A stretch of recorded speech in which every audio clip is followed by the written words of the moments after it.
This call is now being recorded.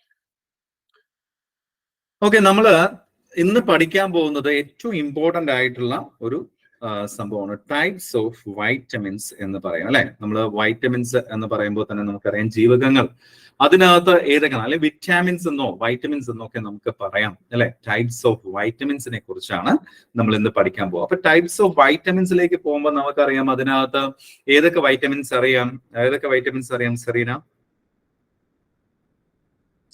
Vitamin A, A മുതൽ അങ്ങോട്ട് K വരെ, A മുതൽ അങ്ങോട്ട് ഇസഡ് വരെ ഉണ്ട് അല്ലെ. കെ വരെ കെ.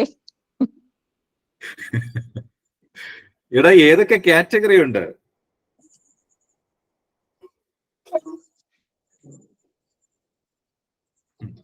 ഇപ്പൊ മനസ്സിലായല്ലോ, ഇപ്പൊ മനസ്സിലായില്ലേ? ഞാൻ ഒന്നും പറയുന്നില്ല. കൃഷ്ണേന്ദു സർ, വൈറ്റമിൻ എ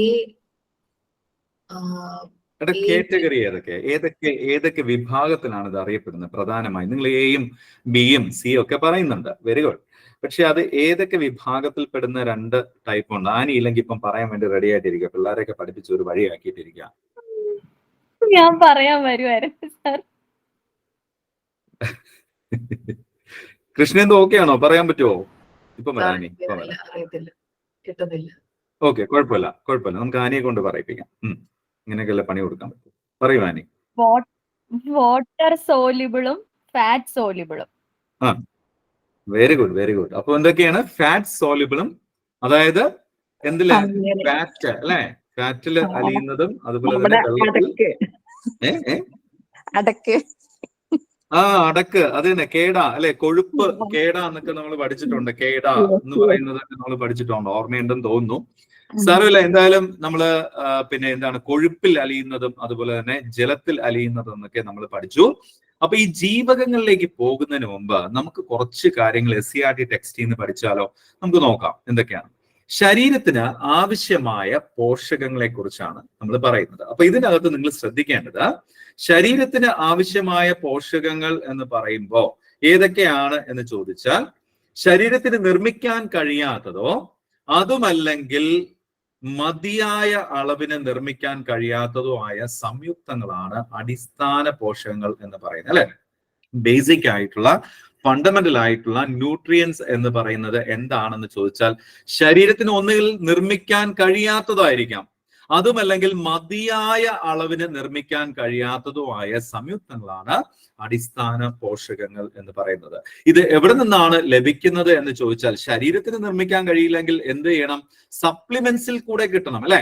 അപ്പൊ അത് ഏത് വഴിയാ കിട്ടേണ്ടത്? ഭക്ഷണത്തിൽ കൂടെ അത് കിട്ടണം. ഭക്ഷണത്തിൽ നിന്നാണ് അവ ലഭിക്കുന്നത് എന്ന് മനസ്സിലാക്കി വെക്കുക. മാത്രമല്ല, അസുഖങ്ങളെ പ്രതിരോധിക്കാനും വളർച്ചയ്ക്കും നല്ല ആരോഗ്യത്തിനും അല്ലെ, ഇത് നമുക്ക് മാറ്റിവെക്കാൻ പറ്റില്ല. ഇത് ഉറപ്പായിട്ടും ഉണ്ടെങ്കിൽ മാത്രമേ, അല്ലെങ്കിൽ ഈ പറയുന്ന അടിസ്ഥാന പോഷകങ്ങൾ ഇല്ലെങ്കിൽ നിങ്ങൾക്ക് അസുഖം വരും, നിങ്ങളെ വളർച്ചയെ ബാധിക്കും, അല്ലെങ്കിൽ നിങ്ങളുടെ ആരോഗ്യത്തെ ബാധിക്കും. അപ്പോ എന്താ പറഞ്ഞത്? ശരീരത്തിന് നിർമ്മിക്കാൻ കഴിയാത്തതോ അതുമല്ലെങ്കിൽ മതിയായ അളവിന് നിർമ്മിക്കാൻ കഴിയാത്തതോ ആയിട്ടുള്ള സംയുക്തങ്ങളാണ് അല്ലെ. അപ്പൊ ഇതിനകത്ത് നമ്മൾ പഠിക്കുമ്പോൾ വളരെയധികം പോഷകങ്ങൾ നിലവിലുണ്ട്. പ്രധാനമായും രണ്ട് വിഭാഗങ്ങളായി അവയെ തിരിക്കാം. നിങ്ങൾ ഈ പറഞ്ഞതുപോലെ ഈ പറയുന്ന വൈറ്റമിൻസ് എവിടെയാണ് വരുന്നത്, അല്ലെങ്കിൽ ഈ പറയുന്നത് പോലെ പിന്നെ മിനറൽസ് എവിടെയാണ് വരുന്നത്, അല്ലെങ്കിൽ നിങ്ങൾക്കറിയാം കാർബോഹൈഡ്രേറ്റ്സ് ഒക്കെ നിങ്ങൾക്കുണ്ട്, കാർബോഹൈഡ്രേറ്റ്സ് ഒക്കെ ഉണ്ട്. അപ്പൊ ആ കാർബോഹൈഡ്രേറ്റ്സും അല്ലെങ്കിൽ പ്രോട്ടീൻസും ഒക്കെ എവിടെയാണ് വരുന്നത് നമുക്ക് അറിയണമല്ലോ. അത് എവിടെയെന്ന് അറിയണമെങ്കിൽ ഇത് തീർച്ചയായിട്ടും നമുക്ക് പഠിക്കണം. എന്താണ്? പ്രധാനമായും രണ്ട് വിഭാഗങ്ങളായി പോഷകങ്ങളെ തിരിക്കാം. ഏതൊക്കെയാണ് ആ രണ്ട് വിഭാഗങ്ങൾ എന്ന് പറയുന്നത്? ഒന്ന് സ്ഥൂല പോഷകങ്ങൾ, അതായത് മാക്രോ ന്യൂട്രിയൻസ് എന്ന് പറയാം. രണ്ടാമത്തത് സൂക്ഷ്മ പോഷകങ്ങൾ, അതെന്താണ്? മൈക്രോ ന്യൂട്രിയൻസ് എന്ന് പറയാം. അപ്പൊ ഏതൊക്കെയാണ്? സ്ഥൂല പോഷകങ്ങളും അതുപോലെ തന്നെ സൂക്ഷ്മ പോഷകങ്ങളും, മാക്രോ ന്യൂട്രിയൻസും മൈക്രോ ന്യൂട്രിയൻസും. നമ്മൾ ഇത് പഠിച്ചിട്ടുള്ള കാര്യമാണ്. അപ്പൊ സ്ഥൂല പോഷകങ്ങൾ എന്ന് പറയുമ്പോൾ നമുക്കറിയാം ഏറ്റവും കൂടുതലായിട്ട് വേണ്ടതാണ് അല്ലെ, മാക്രോ ന്യൂട്രിയൻസ് ആണ്. സൂക്ഷ്മ പോഷകങ്ങൾ എന്ന് പറയുമ്പോൾ മൈക്രോ ന്യൂട്രിയൻസ് ആണെന്ന് പഠിക്കുക. അപ്പൊ ഈ രണ്ട് പേരുകളും കിട്ടിയല്ലോ. എന്താണ് സ്ഥൂല പോഷകങ്ങൾ, എന്താണ് സൂക്ഷ്മ പോഷകങ്ങൾ? അപ്പൊ ഇനി സ്ഥൂല പോഷകങ്ങൾ എന്ന് പറയുമ്പോൾ മാക്രോ ന്യൂട്രിയൻസ് ആണെന്ന് നമ്മൾ പറഞ്ഞു.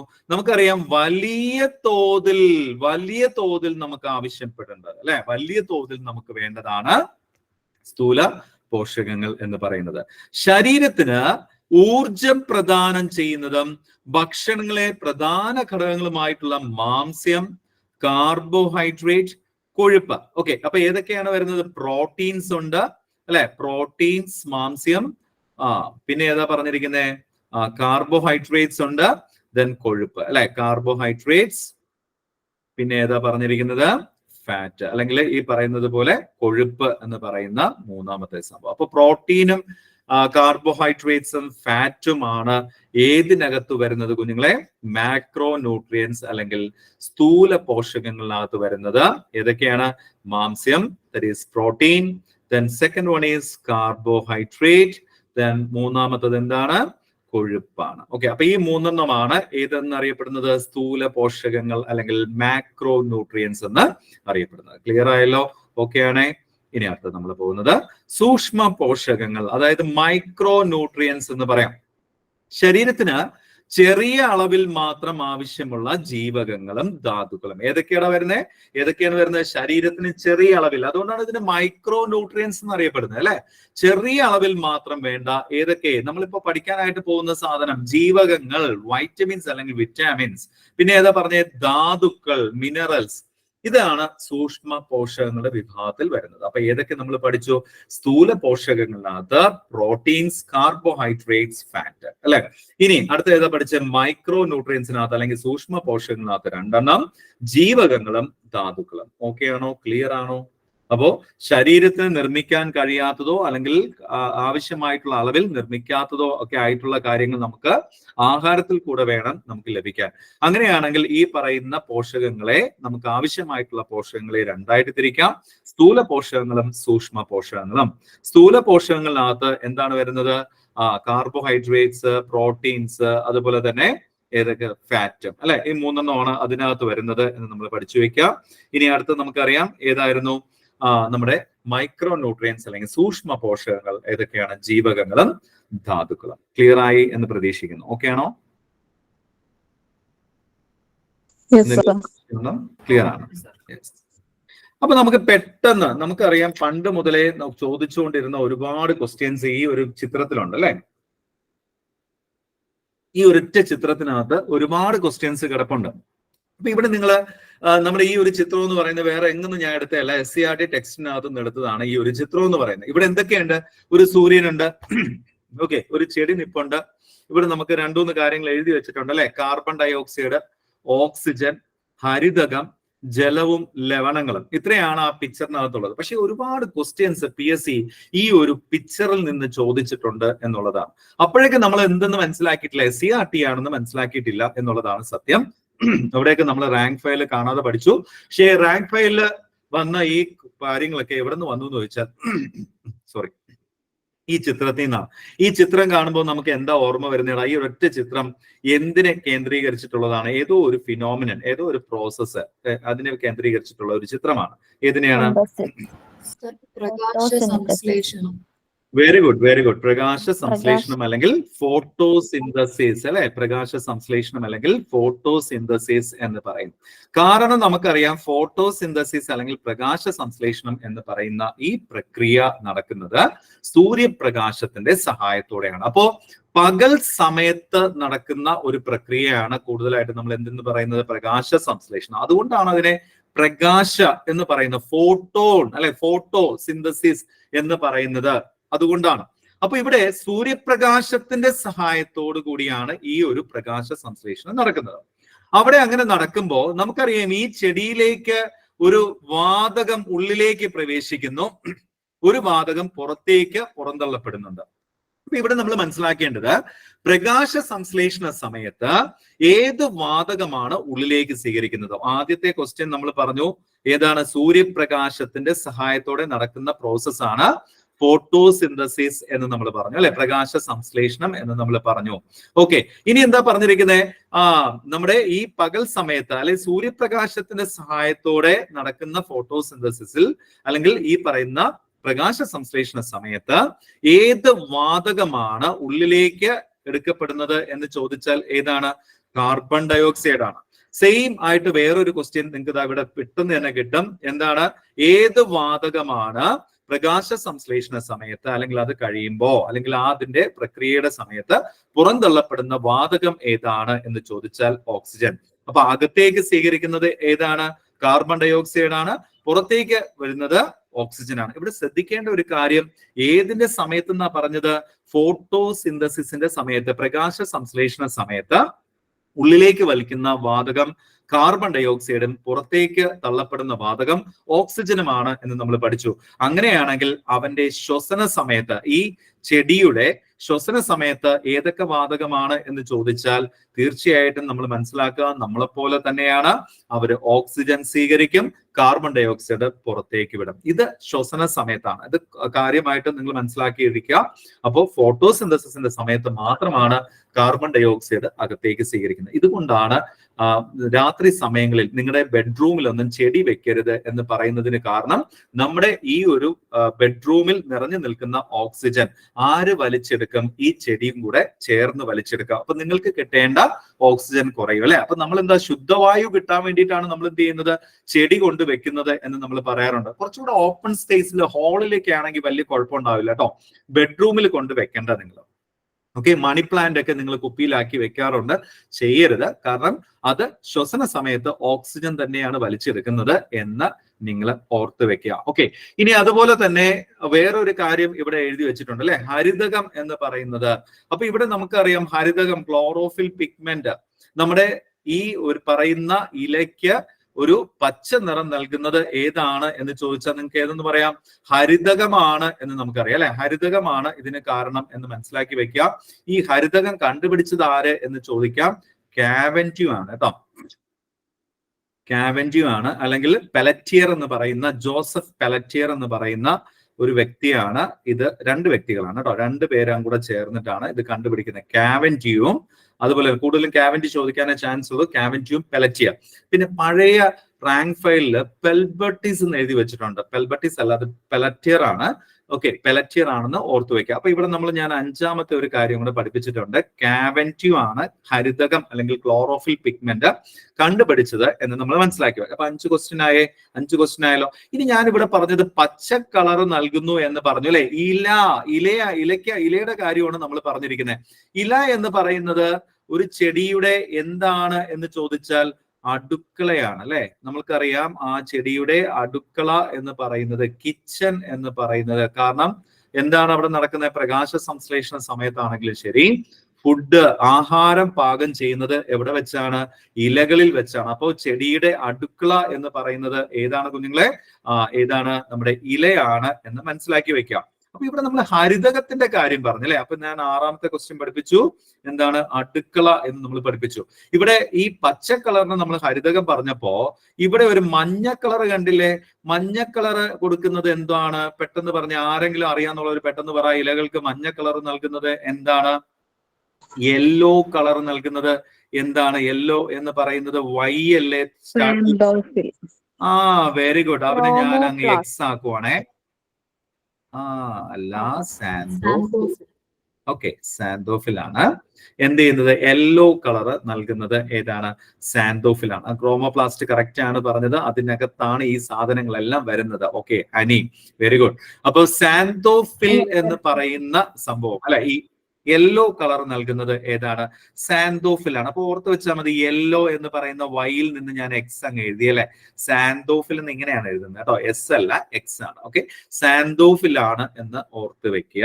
അപ്പൊ ഞാനിവിടെ പറഞ്ഞു അടുക്കള ആണ് എന്ന് പറഞ്ഞല്ലേ. ഈ ഒരു ഇല എന്ന് പറയുന്നത് അടുക്കളയാണ് എന്ന് പറഞ്ഞു, അടുക്കളയാണെന്ന് പറഞ്ഞു. അങ്ങനെയാണെങ്കിൽ ഈ അടുക്കളയിലേക്ക് വെള്ളവും അല്ലെങ്കിൽ ഈ പറയുന്ന മിനറൽസും ധാതുക്കളും ഒക്കെ, ജലവും ലവണങ്ങളും എവിടെ നിന്ന് കൊണ്ടുവരണം? മണ്ണിൽ നിന്ന് വലിച്ചു കയറ്റണം അല്ലെ. എങ്ങോട്ട് കൊണ്ടുവരണം? ഇലയിലേക്ക് കൊണ്ടുവരണം, അടുക്കളയിലേക്ക് കൊണ്ടുവരണം. അങ്ങനെയാണെങ്കിൽ അങ്ങനെ കൊണ്ടുപോകാൻ ഉള്ള 2 ടിഷ്യൂസ് ഏതൊക്കെയാണെന്ന് അറിയാമോ? പെട്ടെന്ന് പറഞ്ഞേ, ഏതൊക്കെയാണ്? Very good, very good. സൈലോവും ഫ്ലോയും അല്ലെ. സൈലോവും ഫ്ലോയും. നമ്മൾ ഇതിനെ എന്തെന്നാ പറയുന്നേ? ഈ 2 സംഭവത്തിന് നമ്മൾ എന്തെന്നാ ഒരുമിച്ച് പറയുന്നേ? എന്താ ചെയ്യുന്നത് ഇവിടെ? സംവഹന കലകള്. ആ എന്താണ് വാസ്കുലാർ ബണ്ടിൽസ് അല്ലെങ്കിൽ വാസ്കുലാർ ടിഷ്യൂസ് എന്നൊക്കെ പറയാം അല്ലെ, സംവഹന കലകൾ അല്ലെ. വെരി ഗുഡ് വെരി ഗുഡ്, സംവഹന കലകൾ. കാരണം എന്താണ്, സംവഹനം നടക്കുകയാണ്. എന്തൊക്കെ സംവഹനം നടക്കുന്ന? ജലവും ലവണങ്ങളും അല്ലെ. അപ്പോ ഇതാ ഇവിടെ ഞാനിപ്പോ എത്രയായി? 8ാമത്തെ ക്വസ്റ്റ്യൻ പഠിപ്പിക്കുന്നു. ഓക്കെ, സൈലോ ഫ്ലോയോ. ഇനി ഇവിടെ നിങ്ങൾ മനസ്സിലാക്കേണ്ട വേറൊരു കാര്യം, സൈലം എന്താണ് കൊണ്ടുപോകുന്നത്? സൈലം എന്താണ് ചെയ്യുന്നത്? സൈലം എന്താ ചെയ്യുന്നത്? ജലവും ലവണങ്ങളും വെള്ളവും ലവണങ്ങളും കൊണ്ടുപോകും ഇലകളിലേക്ക്. Very good very good. ഇല്ല, സൈലം ചെയ്യുന്നത് ലീഫിലേക്ക്. നമ്മൾ എക്സൽ എന്ന് പഠിച്ചു വെക്കാം. Very good. എക്സൽ എന്ന് പഠിച്ചു വെക്കുക. നമ്മുടെ ഡ്രസ്സിന്റെ ഒക്കെ സൈസ് അല്ലെ, എക്സൽ എന്ന് പഠിച്ചു വെക്കുക. അപ്പൊ ഇവിടെ കോഡുണ്ട്. സൈലം എങ്ങോട്ട് കൊണ്ടുപോകും? ലീഫിലേക്ക് കൊണ്ടുപോകും. ഓക്കെ, ലീഫിലേക്ക് കൊണ്ടുപോകും. ഇനി മറന്നുപോകില്ലല്ലോ, സൈലം കൊണ്ടുപോകുന്നത് ലീഫിലേക്കാണ് എന്ന് ഓർത്തു വെക്കുക. അപ്പൊ സൈലം കൊണ്ടുപോകുന്നത് ലീഫിലേക്കാണ് എന്ന് ഓർത്തു വെക്കുക. ഇനി ആനി പറഞ്ഞതുപോലെ അടുക്കളയിൽ എത്തിക്കഴിഞ്ഞാൽ, നമ്മുടെ ഈ ലീഫിൽ എത്തിക്കഴിഞ്ഞാൽ അടുത്ത പ്രോസസ് എന്താ? അവിടെ ഭക്ഷണം പാചകം ചെയ്യും അല്ലെ. ഭക്ഷണം പാചകം ചെയ്തിട്ട് പിന്നെ തിരിച്ച് എല്ലാ പാർട്ടിലേക്കും കൊണ്ടുപോകണ്ടേ, എല്ലാ പാർട്ടിലേക്കും ഫ്ലോ ചെയ്യണ്ടേ. അപ്പൊ അത് ഏത് വഴിയാ? ഫ്ലോയം. ഓക്കെ, ഫ്ലോയം വഴിയാണ് ഫ്ലോ ചെയ്യുന്നത്. എല്ലായിടത്തേക്കും ഫ്ലോ ചെയ്യുന്നത് ഫ്ലോയം വഴിയാണ്. അപ്പം 10 ക്വസ്റ്റ്യൻ ഞാനിതാ ഇപ്പം തന്നിട്ടുണ്ട്. ഓക്കെ, 10 ക്വസ്റ്റ്യൻ തന്നിട്ടുണ്ട്. ഇതിൽ നിന്ന് മാത്രം 10 ക്വസ്റ്റ്യൻ തന്നിട്ടുണ്ട് അല്ലെ. അപ്പൊ ഇതിനകത്ത് നമുക്ക് ഓർക്കേണ്ട ഈ 10 ക്വസ്റ്റ്യൻ ഇനിയും ഉണ്ട് കേട്ടോ. ഒരുപാട് ക്വസ്റ്റ്യൻസ് ഇതിൽ നിന്ന് ഒറിജിനേറ്റ് ചെയ്യാനുണ്ട്. ഞാൻ അതിലേക്കൊന്നും പോകുന്നില്ല, കാരണം നിങ്ങൾ കൺഫ്യൂസ്ഡ് ആയി പോകും എന്നുള്ളത് കൊണ്ട് ഞാൻ അതിലേക്ക് പോകുന്നില്ല. എന്തായാലും ഇത്രയും 10 ക്വസ്റ്റ്യൻസ് ഏതൊക്കെ നമ്മൾ പഠിച്ചു? ഇതെന്താണ്? പ്രകാശ സംശ്ലേഷണം എന്ന് പഠിച്ചു അല്ലെ. സൂര്യപ്രകാശത്തിന്റെ സഹായത്തോടെ ചെടികൾ ഭക്ഷണം പാചകം ചെയ്യുന്ന പ്രക്രിയയാണ് നമ്മൾ എന്തെന്ന് പഠിച്ചത്? നമ്മുടെ ഫോട്ടോസിന്തസിസ് എന്ന് പഠിച്ചത്. ഇനി ഞാൻ ഒരു ക്വസ്റ്റ്യനും കൂടെ പറഞ്ഞിട്ട് പൊക്കോട്ടെ, മറന്നു പോയില്ലെങ്കിൽ. നമ്മളിവിടെ ഓക്സിജൻ എന്ന് പറഞ്ഞു അല്ലെ. ഓക്സിജനോടൊപ്പം തന്നെ ഉണ്ടാകുന്ന ഒരു പ്രോഡക്റ്റും കൂടെ ഉണ്ട്. ഏതാ product? Glucose. Water vapour. Okay, water vapour. ഗ്ലൂക്കോസിന്റെ വേറൊരു പേര് പറയാമോ? വേറൊരു ഫോം പറയാമോ?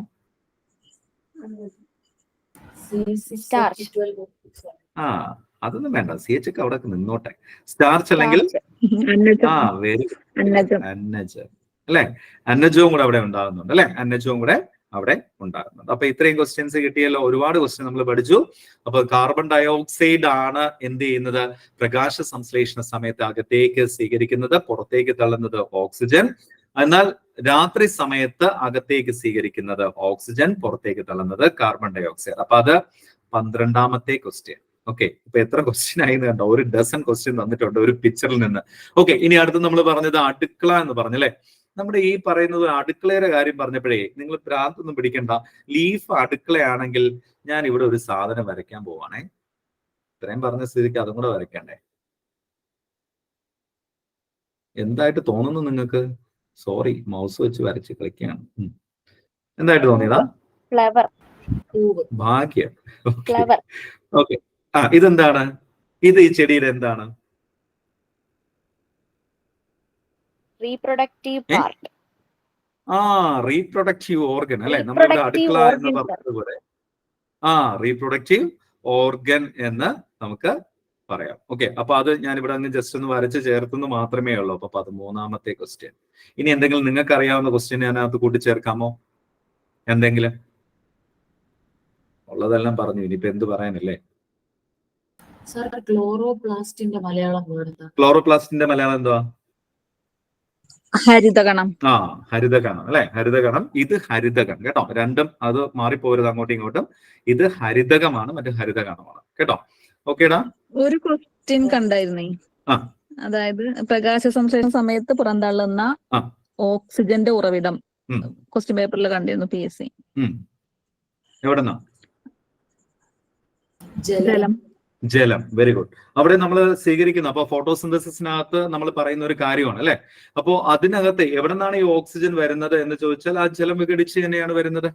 H2O എന്ന് പറയുന്നതിനകത്തുനിന്ന് ഓക്സിജൻ റിലീസ് ചെയ്യപ്പെടുന്നു എന്നുള്ളതാണ്. ഓക്കെ, അപ്പൊ അവിടെ നമ്മൾ പഠിക്കുന്നത് വേറെ ഒന്നുമില്ല, വേറെ പ്രശ്നമൊന്നുമില്ല. അവിടെ നമ്മൾ ഡാർക്ക് റിയാക്ഷൻ അല്ലെ, ലൈറ്റ് റിയാക്ഷൻ ഓർമ്മയുണ്ടോ?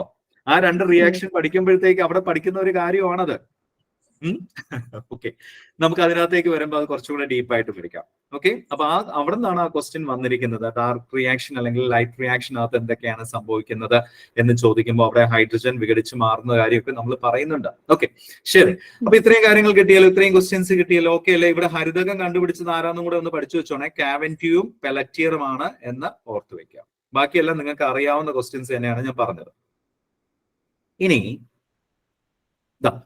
പി എച്ച് മൂല്യം നിങ്ങൾ കണ്ടിട്ടുള്ളതാണ്. ഈ പി എച്ച് മൂല്യം ഇതൊന്നും ഞാൻ പറയാതെ തന്നെ നിങ്ങൾക്ക് അറിയാവുന്നതാണ്. പി എച്ച് മൂല്യം SCRT ഭാഗത്തു നിന്നാണ് ഞാൻ എടുത്തിരിക്കുന്നത്. ഒരു വസ്തു ആസിഡ് സ്വഭാവമുള്ളതാണോ ആൽക്കലി സ്വഭാവമുള്ളതാണോ എന്ന് പരിശോധിച്ച് അറിയുന്നതിന് പി എച്ച് പേപ്പർ ഉപയോഗിക്കുന്നു എന്ന് പറയുന്നത്. പവർ ഓഫ് ഹൈഡ്രജൻ എന്നോ പൊട്ടൻഷ്യൽ ഓഫ് ഹൈഡ്രജൻ എന്നൊക്കെ പറയുന്നതാണ് pH എന്ന് പറയുന്നത്, അല്ലെ? pH എന്ന് പറയുന്നതാണ്. അപ്പൊ pHനകത്ത് നിങ്ങൾക്ക് എന്തൊക്കെ അറിയാം? നമുക്കിവിടെ അറിയാം pH പേപ്പറിനകത്ത് 7 എന്ന് പറയുന്ന ഒരു ഇതുണ്ട്, അല്ലെങ്കിൽ 1 മുതൽ 7 വരെ ആസിഡും അതുപോലെ തന്നെ 7 മുതൽ 14 വരെ, അല്ലെ? 7 മുതൽ 14 വരെ ഏത് സ്വഭാവക്കാരനുമാണ്? ആൽക്കലി സ്വഭാവക്കാരനുമാണ് എന്ന് ഓർത്തു വയ്ക്കുക. അപ്പൊ ഇതൊക്കെ നിങ്ങൾക്ക് അറിയാവുന്ന കാര്യം തന്നെയാണ്, ഞാൻ അങ്ങ് ജസ്റ്റ് പറഞ്ഞു പോകുന്നതേ ഉള്ളൂ. അപ്പോ ഇതിന് നിർവീര്യം അല്ലെങ്കിൽ ന്യൂട്രൽ എന്നാണ് പറയുന്നത്, അല്ലെ? ന്യൂട്രൽ എന്നാണ് പറയുന്നത്. ഏതിനെ? നമ്മുടെ ഈ ഒരു സംഭവത്തിനെ, അല്ലെങ്കിൽ 7 എന്ന് പറയുന്നതിനെ ന്യൂട്രൽ എന്നാണ് പറയുന്നത്. അപ്പൊ pH നോക്കാനായിട്ട് നമ്മൾ ഉപയോഗിക്കുന്ന ഒരു പേപ്പറാണ് ഏതെന്ന് പറയുന്നത്? pH പേപ്പർ എന്ന് പറയുന്നത്. അപ്പൊ ഈ pH പേപ്പർ എവിടെ നിന്ന് ഉണ്ടാക്കുന്നു എന്ന് ചോദിച്ചാൽ, അല്ലെങ്കിൽ pH പേപ്പർ ഉൽപ്പാദിപ്പിക്കാൻ ഉപയോഗിക്കുന്ന സസ്യം ഏതാണ് എന്നൊരു ക്വസ്റ്റ്യൻ വന്നിട്ടുണ്ട്. ഏതാണടാ pH പേപ്പർ ഉണ്ടാക്കുന്നതിന് ഉപയോഗിക്കുന്ന സസ്യം? പെട്ടെന്ന് പറ, ഏതാ സസ്യം? ഹിബിസ്കസ് ആണോ സർ? അല്ലല്ലോ, അത് നമ്മൾ ശരിയാക്കി ഉണ്ടാക്കുന്നതാണ്. അത് നമ്മൾ യൂസ് ചെയ്യുന്നത് അതിനാണ്. ശരിക്കും സസ്യം ഏതെന്ന്, ഫ്ലവർ ഏതെന്നല്ല ഞാൻ ചോദിച്ചത്, സസ്യം. ഓക്കെ, അപ്പൊ ഏതാണ്? ലൈക്കൻസ് അല്ലെങ്കിൽ ലിച്ചൻസ് എന്നൊക്കെ പറയാം, അല്ലെ? ലൈക്കൻസ് എന്ന് പറയുന്ന ഈ ഒരു സസ്യത്തിൽ നിന്ന് ആരോടാ പറഞ്ഞ ലൈക്കൻസ് എന്ന്? ഞാൻ. സെറീന. Very good. അപ്പൊ ലൈക്കൻസ് ആണ് സംഭവം, അല്ലെ? ലൈക്കൻസ് അല്ലെങ്കിൽ ലിച്ചൻസ് എന്നൊക്കെ പറയാം. അപ്പൊ സെറീന തന്നെ പറ, ലൈക്കൻസ് എന്ന് പറഞ്ഞാൽ എന്തിന്റെ അസോസിയേഷൻസ് ആണ്? എന്തൊക്കെ ചേർന്നാണ് ലൈക്കൻസ് ഉണ്ടാവുന്നത്? ആൽഗകളാണെന്നറിയാം. ആൽഗകളാണെന്നറിയാം. ആൽഗകളാണെന്നേ അറിയാവോ? മെയിൻ സാധനം പറഞ്ഞില്ല, മറന്നുപോയി. ആനിയെ കൊണ്ട് പറയിപ്പിക്കാം. Annie. Algal plus fungal association sir. ഉറപ്പാണോ? ആൽഗയും കൃഷ്ണേന്ദു ഫംഗസും. ഉറപ്പിക്കും. അതെ സർ. കൃഷ്ണേന്ദു? സർ എനിക്ക് ആൽഗെ മാത്രമേ ആൽഗെ മാത്രമേ അറിയത്തുള്ളൂ. ഓക്കെ, ദേവിക?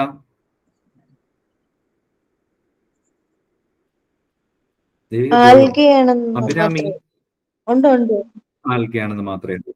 അഭിരാമി ഉണ്ടോ? അഭിരാമി? ഉണ്ട് സർ. എന്തൊക്കെയാ? ഞാൻ എന്തോ പാപം ചെയ്തതുപോലെ സാരമില്ല. കൃഷ്ണ?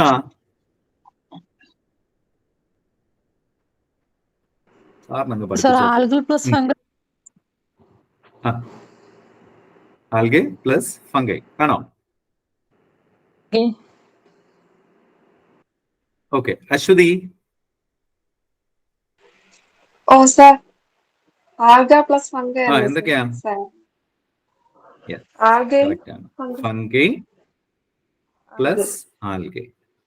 ഇതിനകത്തെ ഞാൻ ചോദിക്കട്ടെ, ഒരു ക്വസ്റ്റ്യൻ വന്നിട്ടുണ്ട്. അത് പക്ഷേ ഒരു ഹയർ ലെവലിലുള്ള ക്വസ്റ്റ്യൻ ആണ് വന്നത്. പക്ഷെ ചിലപ്പോൾ നിങ്ങൾക്ക് വന്നാലോ പെട്ടെന്ന് പറയാൻ പോകുന്ന ഇതിനകത്ത് മേജർ ആയിട്ടുള്ള കമ്പോണന്റ് ആരാന്നറിയാമോ? ഈ ലൈക്കൻസ് ഉണ്ടാകുന്നതിൽ ഏറ്റവും മേജർ ആയിട്ടുള്ള കോൺട്രിബ്യൂട്ടർ ആരാന്നറിയാം? ഫംഗൈ ആണ് കേട്ടോ. ഫംഗയാണ് ഏറ്റവും മേജർ ആയിട്ടുള്ള കോൺട്രിബ്യൂട്ടർ. അതുകൊണ്ടാണ് ഫംഗയുടെ ഒരു സ്വഭാവം അല്ലെങ്കിൽ ഒരു ക്യാരക്ടറിസ്റ്റിക് ഫീച്ചർ, മോർഫോളജി, അതിന് പുറത്തുനിന്ന് നോക്കുമ്പോൾ ഫംഗസിന്റെ ഒരു സ്ട്രക്ചർ കിട്ടുന്നതിന് റീസൺ എന്ന് പറയുന്നത് അതുകൊണ്ടാണ്. ഈ ഫംഗൈ കൊടുക്കുന്നത് എന്താണെന്നറിയോ? അതിന് താമസിക്കാനുള്ള സ്ഥലം കൊടുക്കും സർ. ആൽഗ എന്ത് കൊടുക്കും? ഫുഡ് കൊടുക്കും. ഫുഡ് ഉണ്ടാക്കി. ഓക്കെ, ഇതാണ് സിംബയോട്ടിക് റിലേഷൻഷിപ്പ് എന്ന് പറയുന്നത്. Very good, very good. അപ്പൊ ഇവിടെ ഫംഗസ് അതിന് താമസ സൗകര്യം കൊടുക്കും, ആൽഗ എന്ത് കൊടുക്കും? ഫുഡ് കൊടുക്കും എന്ന് ഓർത്ത് വെക്കുക. ഇവിടെ വേറൊരു ക്വസ്റ്റ്യനില് ഞാൻ കണ്ടത് ഇച്ചിരി പഴയ ക്വസ്റ്റ്യൻ ആണ്. അവിടെ പറഞ്ഞിരിക്കുന്ന ഓപ്ഷനകത്ത് ഞാൻ ശ്രദ്ധിച്ചോണം, നിങ്ങൾ പറഞ്ഞത് ശ്രദ്ധിച്ചോണം. ആദ്യം ലൈക്കൻസ് എന്ന് പറഞ്ഞാൽ എന്താണ് എന്ന് ചോദിച്ചാൽ അവിടെ ആദ്യത്തേത് ആൽഗേ. ഓക്കെ, രണ്ടാമത്തത് ഫംഗൈ. ഓക്കെ, മൂന്നാമത്തത് സയാനോബാക്ടീരിയ പ്ലസ് ആൽഗേ. നാലാമത്തെ ഓപ്ഷൻ ഫംഗൈ പ്ലസ് സയാനോബാക്ടീരിയ. ഏതെഴുതും നിങ്ങൾ? Sir 4. Fourth one. Why? Fungi plus cyanobacteria എന്ന് സയാനോബാക്ടീരിയ. പറയുന്നത് ബ്ലൂ ഗ്രീൻ ആൽഗയാണ്. സയാനോബാക്ടീരിയ. ബ്ലൂ ഗ്രീൻ ഇവിടെ നോക്കാം. ആൽഗയാണ് സർ. ബ്ലൂ ഗ്രീൻ ആൽഗയാണ്. Very good, very good, very good Krishnendu, very good Annie. അപ്പോ ഇവിടെ ആൻസർ എന്ന് പറയുന്നത് നാലാമത്തെയാണ് അല്ലെ? കാരണം ഇവിടെ നമ്മൾ ആൽഗെ പറഞ്ഞിട്ടുണ്ട്. ഇവിടെ ഇത് രണ്ടും ആൽഗയാണ്. സയാനോബാക്ടീരിയ എന്ന് പറയുന്നത് നമ്മൾ പഠിച്ചിട്ടുള്ള ബ്ലൂ ഗ്രീൻ ആൽഗെ, BGA എന്ന് പറയുന്ന ബ്ലൂ ഗ്രീൻ ആൽഗയാണ്. ഏതെന്ന് പറയുന്നത് സയാനോബാക്ടീരിയ എന്ന് പറയുന്നത്. ലോകത്ത് ജീവൻ ഉത്ഭവിച്ചപ്പോൾ അല്ലെങ്കിൽ ആദ്യമായിട്ട് ഉണ്ടായ സമയത്ത്, ജീവൻ ഉണ്ടായ സമയത്ത് തന്നെ ആദ്യമായി കണ്ട ഒരു രൂപം അല്ലെങ്കിൽ ജീവൻ ഉള്ളത് ഏതാണ് അല്ലെങ്കിൽ സസ്യം ഏതാണ് എന്ന് ചോദിച്ചു കഴിഞ്ഞാൽ അത് സയാനോബാക്ടീരിയ ആയിരുന്നു കേട്ടോ. സയാനോബാക്ടീരിയ ആണെന്ന് ഓർത്തു വെക്കുക. അപ്പോ എന്തായാലും ഒന്ന് ഓർത്തു വെക്കുക. ഈ ഓപ്ഷനിലുള്ളത് നിങ്ങൾക്ക് മനസ്സിലായില്ല. അപ്പൊ എന്തായാലും സസ്യം ഏതാണ് എന്ന് ചോദിച്ചാൽ ലൈക്കൻസ് ആണ്. ഇനി ഞാൻ പറയുന്നത് ശ്രദ്ധിച്ചോണം. ഞങ്ങളുടെ കുട്ടിക്കാലത്ത് ഞാൻ കേട്ട ഒരു സംഭവം എന്ന് പറഞ്ഞു കഴിഞ്ഞാൽ കുറെ ആൾക്കാര് പറഞ്ഞു കേട്ടതാണ്. എനിക്ക് അത്രയും ഒരു ചെറിയ ഓർമ്മയുണ്ട്. അതായത് കളർ മഴ, ഓക്കെ, വർണ്ണമഴയ്ക്ക് കാരണമാകുന്ന പ്രതിഭാസത്തിന് അല്ലെ പ്രതിഭാസം എന്താണ്? കാരണമാകുന്ന വർണ്ണമഴ എന്ന പ്രതിഭാസത്തിന് കാരണമായിട്ടുള്ള സസ്യം ഏതാണ്? ചോദ്യം ഇതാണ്. വർണ്ണമഴ ഏതാണ് ഞാൻ പറഞ്ഞത്? വർണ്ണമഴയ്ക്ക്, വർണ്ണമഴ ഏതാണ്ടാ? ലൈക്കൻസ് ആണേ. വർണ്ണമഴ എന്ന പ്രതിഭാസത്തിന് കാരണമാകുന്ന സസ്യം ഏതാണ് എന്ന് ചോദിച്ചാൽ ഏതാണ്? ലൈക്കൻസ് ആണ് കേട്ടോ, ലൈക്കൻസ് ആണ്. കാരണം ആ സമയത്ത് ഈ പറയുന്ന പോലെ പലയിടത്തും മഴ പെയ്യുന്ന സമയത്ത്, പുതുമഴ പെയ്യുന്ന സമയത്തൊക്കെ എന്താ പറ്റുന്നതെന്ന് അറിയാമോ? പിന്നെ പല കളറിൽ ചിലപ്പോൾ ഈ വൈറ്റ് ഡ്രസ് ഒക്കെ ഇട്ടുകൊണ്ട് വെളിയിൽ ഇറങ്ങിയവർ അല്ലെങ്കിൽ മഴ പെയ്ത സമയത്ത് അവരുടെ ഷർട്ടിലൊക്കെ യെല്ലോ കളറും ഗ്രീൻ കളറും റെഡ് കളറൊക്കെ ആവുന്ന ഒരു അവസ്ഥയുണ്ടായിരുന്നു മഴയിൽ നിന്ന്, മഴവെള്ളത്തിൽ നിന്ന്. കാരണം ഈ ആൽഗെ ഫംഗയാണ്, കോമ്പിനേഷൻ ആണ്. അപ്പൊ ലൈക്കൻസിൽ നിന്ന് ഇങ്ങനെ സ്പോറുകൾ മുകളിലേക്ക് പോകും. അപ്പൊ മഴവെള്ളത്തിൽ അത് എന്ത് ചെയ്യും? തിരിച്ച് വരുന്ന ഒരു അവസ്ഥയാണ് ആ വർണ്ണമഴയ്ക്ക് കാരണമായിട്ടുള്ളത്. ഏതാണ്? ഏത് സസ്യമാണെന്ന് ചോദിച്ചാൽ ലൈക്കൻസ് ആണ്. ഓക്കെ, ഇനി നമുക്കറിയാം സൾഫർ ഡയോക്സൈഡ് അല്ലെ, ഈ പറയുന്നത് പോലെ പൊല്യൂഷൻ, ഓക്കെ, മലിനീകരണം കൂടുതലുള്ള സ്ഥലത്തൊന്നും ആരുണ്ടാവില്ല? ലൈക്കൻസ് ഉണ്ടാവില്ല. നിങ്ങൾ ഈ പറയുന്ന പോലെ ഇത്തരത്തിലുള്ള പായൽ അല്ലെങ്കിൽ കൽപ്പായൽ പോലെയുള്ള ഈ ലൈക്കൻസ് ശരിക്കും പറഞ്ഞാൽ നമ്മൾ കാണുന്നത് ഈ എവിടെയാണ് എന്ന് ചോദിച്ചു കഴിഞ്ഞാൽ ഇത് കൽപ്പായൽ എന്നറിയപ്പെടും കേട്ടോ. അതും കൂടെ ഓർത്തോണേ. ഞാൻ ചെറിയ കാര്യങ്ങളൊക്കെ പറഞ്ഞു പോകും. ലൈക്കൻസ് എന്ന് ചിലപ്പം പറയില്ല, കൽപ്പായലുകൾ എന്ന് പറയാറുണ്ട്. കൽപ്പായൽ, കാരണം കല്ലിലാണ് ഇത് പറ്റിപ്പിടിച്ചിരിക്കുന്നത്. അപ്പൊ ഈ പറയുന്ന പോലെ നമ്മൾ വയനാടൊക്കെ പോകുന്ന സമയത്ത് ഈ കല്ലിലൊക്കെ നമുക്ക് എന്ത് കാണാൻ പറ്റും? ലൈക്കൻസ് കാണാൻ പറ്റും. പക്ഷെ ഈ കുന്നുകളുടെ മുകളിലേക്ക് പോകുമ്പോഴാണ്, കാരണം പൊല്യൂഷൻ അതിന് പറ്റില്ല കേട്ടോ, പൊല്യൂഷൻ അതിന് പറ്റത്തില്ല. അപ്പം എന്താ നമുക്ക് അതിനകത്ത് പറയാൻ പറ്റുക? മലിനീകരണ സൂചകമായി ഉപയോഗിക്കാവുന്ന സസ്യമേത്? Okay, clear ആയോടാ? അടുത്ത ക്വസ്റ്റ്യൻ എന്താണ്? മലിനീകരണ സൂചകം കേട്ടോ, മലിനീകരണ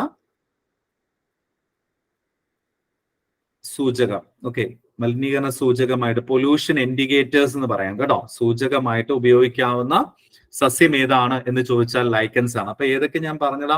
ലൈക്കൻസിന്റെ കാര്യം പറഞ്ഞപ്പോൾ നമ്മൾ പറഞ്ഞു PH പേപ്പർ നിർമ്മിക്കാൻ വേണ്ടി ഉപയോഗിക്കുന്ന സസ്യം ഏത് എന്ന് ചോദിച്ചാൽ ലൈക്കൻസ്.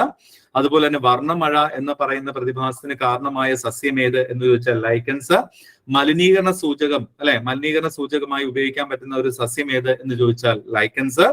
അതുപോലെ തന്നെ ഞാൻ പറഞ്ഞു സൾഫർ ഡയോക്സൈഡിന്റെ അളവുള്ള സ്ഥലത്ത് ജീവിക്കാൻ കഴിയാത്ത സസ്യം ഏതെന്ന് ഒരു ക്വസ്റ്റ്യൻ ചോദിച്ചിട്ടുണ്ട്. വേറെ ഒന്നും ചോദിക്കാൻ കിട്ടിയില്ല. മലിനീകരണ സൂചകമായിട്ട്, കാരണം മലിനീകരണത്തിൽ ഏറ്റവും വലിയ സംഭവമാണല്ലോ സൾഫർ ഡയോക്സൈഡ്.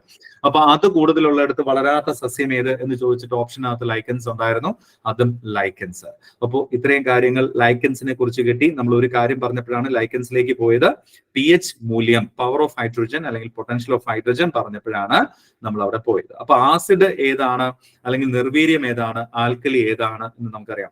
ഈ വർണ്ണമഴ എന്ന് ഞാൻ പറഞ്ഞപ്പോ മഴയെ കുറിച്ച് ഒരു കാര്യം കൂടെ എനിക്ക് ഓർമ്മ വന്നു. മഴ എന്ന് പറയുമ്പോ അതിന്റെ ഈ പറയുന്ന മഴവെള്ളത്തിന്റെ pH എത്രയാണ്? ഞാൻ ബാക്കിയുള്ള സൊല്യൂഷന്റെ ഒക്കെ pH ഞാൻ പിന്നെ പഠിപ്പിച്ചോളാം. ജസ്റ്റ് ഇതൊന്നും പറഞ്ഞു പോവാണേ. മഴവെള്ളത്തിന്റെ pH എത്രയാണ്? മഴവെള്ളത്തിന്റെ pH എത്രയാണ്? 6.8 to 7.8. അതാണ് അവിടെയാണ് പ്രശ്നം വരുന്നത്. അവിടെ ഓർത്തോണം 7 തന്നെയാണ് ഇപ്പം കേട്ടോ.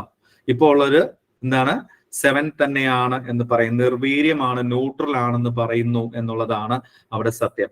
അപ്പോ കാരണം അത് ശുദ്ധമായിട്ടുള്ള വെള്ളം എന്നൊരു രീതിയിലാണ് അത് പറയുന്നത്. ഇവിടെ ഒന്ന് നോക്കിക്കേ, ഇവിടെയാണ് അവിടെ വന്നത്. കാരണം നമ്മൾ പറയും മഴവെള്ളം ശുദ്ധമാണ് എന്ന് നമ്മൾ പറയാൻ. ഇപ്പോ സെറീന പറഞ്ഞ അളവ് എത്രയാണ്? 6 പോയിന്റ്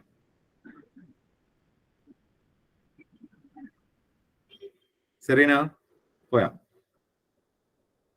6.8 7.2 ഇടയ്ക്ക്. സർ ആ വാല്യൂ SCR 6.82 7.2 എന്ന് പറയുന്നുണ്ട് അല്ലെ, മഴവെള്ളത്തിന്റെ കാര്യം പറയുന്നുണ്ട്. പക്ഷെ ഒരു എക്സാമിന് അവിടെ എന്ത് വന്നെന്ന് അറിയാമോ?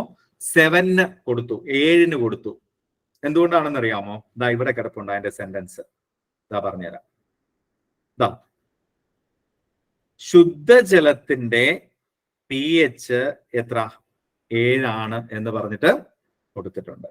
അപ്പൊ അതുകൊണ്ടാണ് അന്ന് എന്ത് ചെയ്തത്, ഈ 7 എന്ന് പറയുന്ന സംഭവം, അല്ലെങ്കിൽ നമുക്കറിയാം 6.82 7.2 എന്ന് പറയുന്നതിന്റെ ഇടയ്ക്കാണ് ഏത് വരുന്നത്? ശുദ്ധജലത്തിന്റെ pH വരുന്നത്. അപ്പോ ഇവിടെ എന്ത് കൊടുത്തു? ശുദ്ധജലത്തിന്റെ pH മൂല്യം 7 ആണ് ഇവിടെ എന്ന് പറഞ്ഞിരിക്കുന്നത് കൊണ്ട് മഴവെള്ളം എന്ന് പറയുന്നത് ശുദ്ധമാണ് എന്ന് പറയുന്നത്. നമ്മൾ ഇവിടെയൊക്കെ കിട്ടുന്ന മഴവെള്ളമല്ല കേട്ടോ, എല്ലാം പൊല്യൂഷൻ കൊണ്ട് നിറഞ്ഞിരിക്കുന്ന വെള്ളമാണ്. അതല്ല ഉദ്ദേശിക്കുന്നത്. എന്താണ് പിന്നെ ഇത് പറയുന്നത് എന്താണ്? ഈ പറയുന്ന പോലെ കാടുകളിലൊക്കെ പെയ്യുന്ന മഴ, ഓക്കെ, അവിടെ ഈ പറയുന്ന പോലെ പൊല്യൂഷൻ ഇല്ലല്ലോ. അപ്പൊ അതുകൊണ്ടാണ് അവിടെ പറയുന്നത് കേട്ടോ. അപ്പം ഇവിടെ ഈ പറഞ്ഞിരിക്കുന്നത് കൊണ്ടാണ് അവിടെ അന്ന് 7 എന്ന് പറയുന്ന ഒരു ആൻസർ അവിടെ നെളിച്ചു നിന്നത് കേട്ടോ. ഓക്കെ, അപ്പൊ ഇത്രയും കാര്യങ്ങൾ കിട്ടിയല്ലോ. ഈ ഒരു പിക്ചറിൽ നിന്ന് നമ്മൾ അത്രമാത്രം പഠിച്ചാൽ മതി. ഇനി അടുത്ത ഒന്ന് ശ്രദ്ധിച്ചേ, സസ്യലോകത്തെ ഇരപിടിയന്മാർ. ഇതെല്ലാം പോഷകവുമായി ബന്ധപ്പെട്ട സംഭവങ്ങളാണ് ഞാൻ ഈ പഠിപ്പിച്ചുകൊണ്ടിരിക്കുന്നത് കേട്ടോ. സസ്യലോകത്തെ ഇരപിടിയന്മാരെ കുറിച്ചാണ് നമ്മൾ ഇനി പഠിക്കാൻ പോകുന്നത്. അപ്പൊ ഇവിടെ നമ്മൾ കുറച്ച് പേരുകളൊക്കെ നമ്മൾ പഠിക്കണം. വീനസ് ഫ്ലൈ ട്രാപ്പ്, നിങ്ങൾ ഒരുപാട് പ്രാവശ്യം എക്സാമിന് ചോദിച്ചിട്ടുള്ള സംഭവമാണ്. വീനസ് ഫ്ലൈ ട്രാപ്പ്, സൺഡ്യൂ ചെടി, പിച്ചർ ചെടി. ഓക്കെ, പിച്ചർ ചെടി. അപ്പൊ ഇതിനകത്ത് ഏതൊക്കെയാണ്? വീനസ് ഫ്ലൈ ട്രാപ്പ്, സൺഡ്യൂ ചെടി, പിച്ചർ ചെടി. ഈ പിച്ചർ ചെടിയുടെ വേറൊരു പേരെന്താ? പിച്ചർ ചെടിയുടെ വേറെ പേരെന്താ ഇതിന്റെ?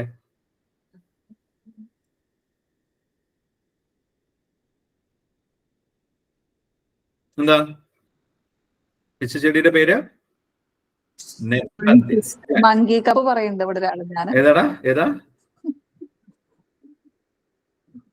മോള പറഞ്ഞേ മങ്കി കപ്പ് എന്ന് പറയുന്നത്. Monkey cup. യെസ്, അതും പറയാറുണ്ട്. പക്ഷെ നമുക്ക് ഇതുവരെയായിട്ട് PSC ചോദിച്ചിട്ടില്ല. മോളോട് പറ, അത് പറഞ്ഞ് പഠിപ്പിക്കണ്ട, ഇത് വെറുതെ ക്വസ്റ്റ്യൻസ് ഉണ്ടാക്കി കൊടുക്കില്ലെന്ന് പറ.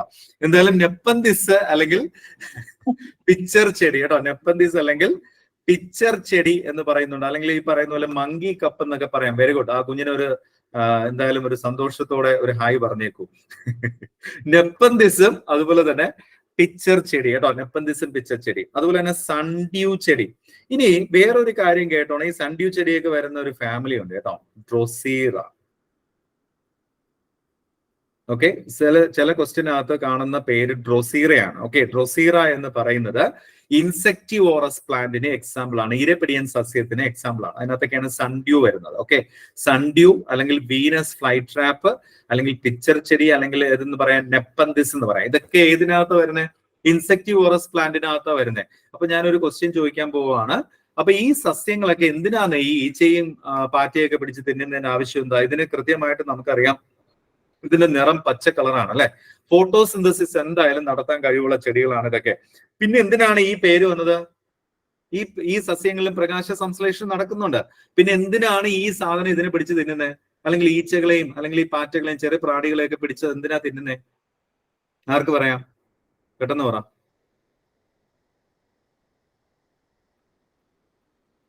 റിപ്പീറ്റ് ചെയ്യുന്ന എടാ, ഇതൊക്കെ പ്രകാശ സംശ്ലേഷണം നടക്കുന്നുണ്ട്, ഫോട്ടോസിന്തസിസ് നടക്കുന്നുണ്ട്. ബിക്കോസ് എല്ലാം എന്താണ്? പച്ച കളർ തന്നെയാണ്, ഗ്രീൻ കളർ തന്നെയുണ്ട്. അപ്പൊ അവിടെയൊക്കെ എന്ത് നടക്കുന്നുണ്ട്? പ്രകാശ നൈട്രോജൻ. എന്താ സെറീന? കിട്ടാത്തതുകൊണ്ടല്ലേ, മണ്ണിൽ നിന്ന് ഡയറക്റ്റ് നൈട്രോജൻ കിട്ടാത്തതുകൊണ്ടല്ലേ. അതിന്റെ കൃത്യമായിട്ടുള്ള ഒരു ഫാക്ട് പറ. നൈട്രജൻ കിട്ടാത്തതുകൊണ്ട് തന്നെയാണ്. കറക്റ്റ് ആണ്, നൈട്രജൻ കിട്ടാത്തതുകൊണ്ട് തന്നെയാണ്. എന്താണീ? അല്ല സർ, ഞാൻ അങ്ങനെ അത് ആലോചിക്കുമായിരുന്നു. അതെന്തുവാണ് കാരണമെന്ന്. നീ ആലോചിക്കാൻ പാടില്ല. സെറീനയ്ക്കാവാം, കുഴപ്പമില്ല. സാർ എനിക്ക് കിട്ടുന്നില്ല. കിട്ടത്തില്ലേ? എനിക്ക് എന്തുകൊണ്ടാ? കിട്ടുന്നില്ല സാർ. ആർക്കറിയാം? കൃഷ്ണേന്ദു ഇല്ല. പഠിച്ചില്ല എന്ന് മാത്രം പറയരുത്. കാരണം ഇതിന്റെ അടുത്ത സ്ലൈഡ് അതാ. ഇതെന്ന് ഞാൻ എടുത്തോണ്ട് വന്നല്ലേ, CRT ടെക്സ്റ്റാ. സർ വേരുകളുമായിട്ട് വേരുകളുമായിട്ട് ബന്ധമില്ല, മണ്ണുമായിട്ട് ബന്ധമുണ്ട്. പെട്ടെന്ന് പറ, ഒരു ക്ലൂ തന്നു. ഇതിന് മണ്ണിൽ നിന്ന് അതിനാവശ്യമായിട്ടുള്ള ന്യൂട്രിയൻസ് കിട്ടാത്തത് കൊണ്ട് അത് ഇങ്ങനത്തെ ജീവികളെ കഴിച്ചുകൊണ്ട് അതെന്താ അതിന് ഈ ന്യൂട്രിയൻസ് മണ്ണില് കിട്ടുന്നതാണോ? ഇപ്പൊ അതൊന്നും കൂടെ കണക്ട് ചെയ്യാൻ, ഈ മണ്ണിനകത്ത് ഇപ്പൊ ഈ പറഞ്ഞ പോലെ സെറീന പറഞ്ഞൊരു ആൻസർ ഉണ്ട്, നൈട്രജൻ കിട്ടാൻ വേണ്ടിയിട്ടാണ് ചെയ്യുന്നത്. എന്തുകൊണ്ട് ഈ മണ്ണിൽ നിന്ന് നൈട്രജൻ കിട്ടുന്നില്ല?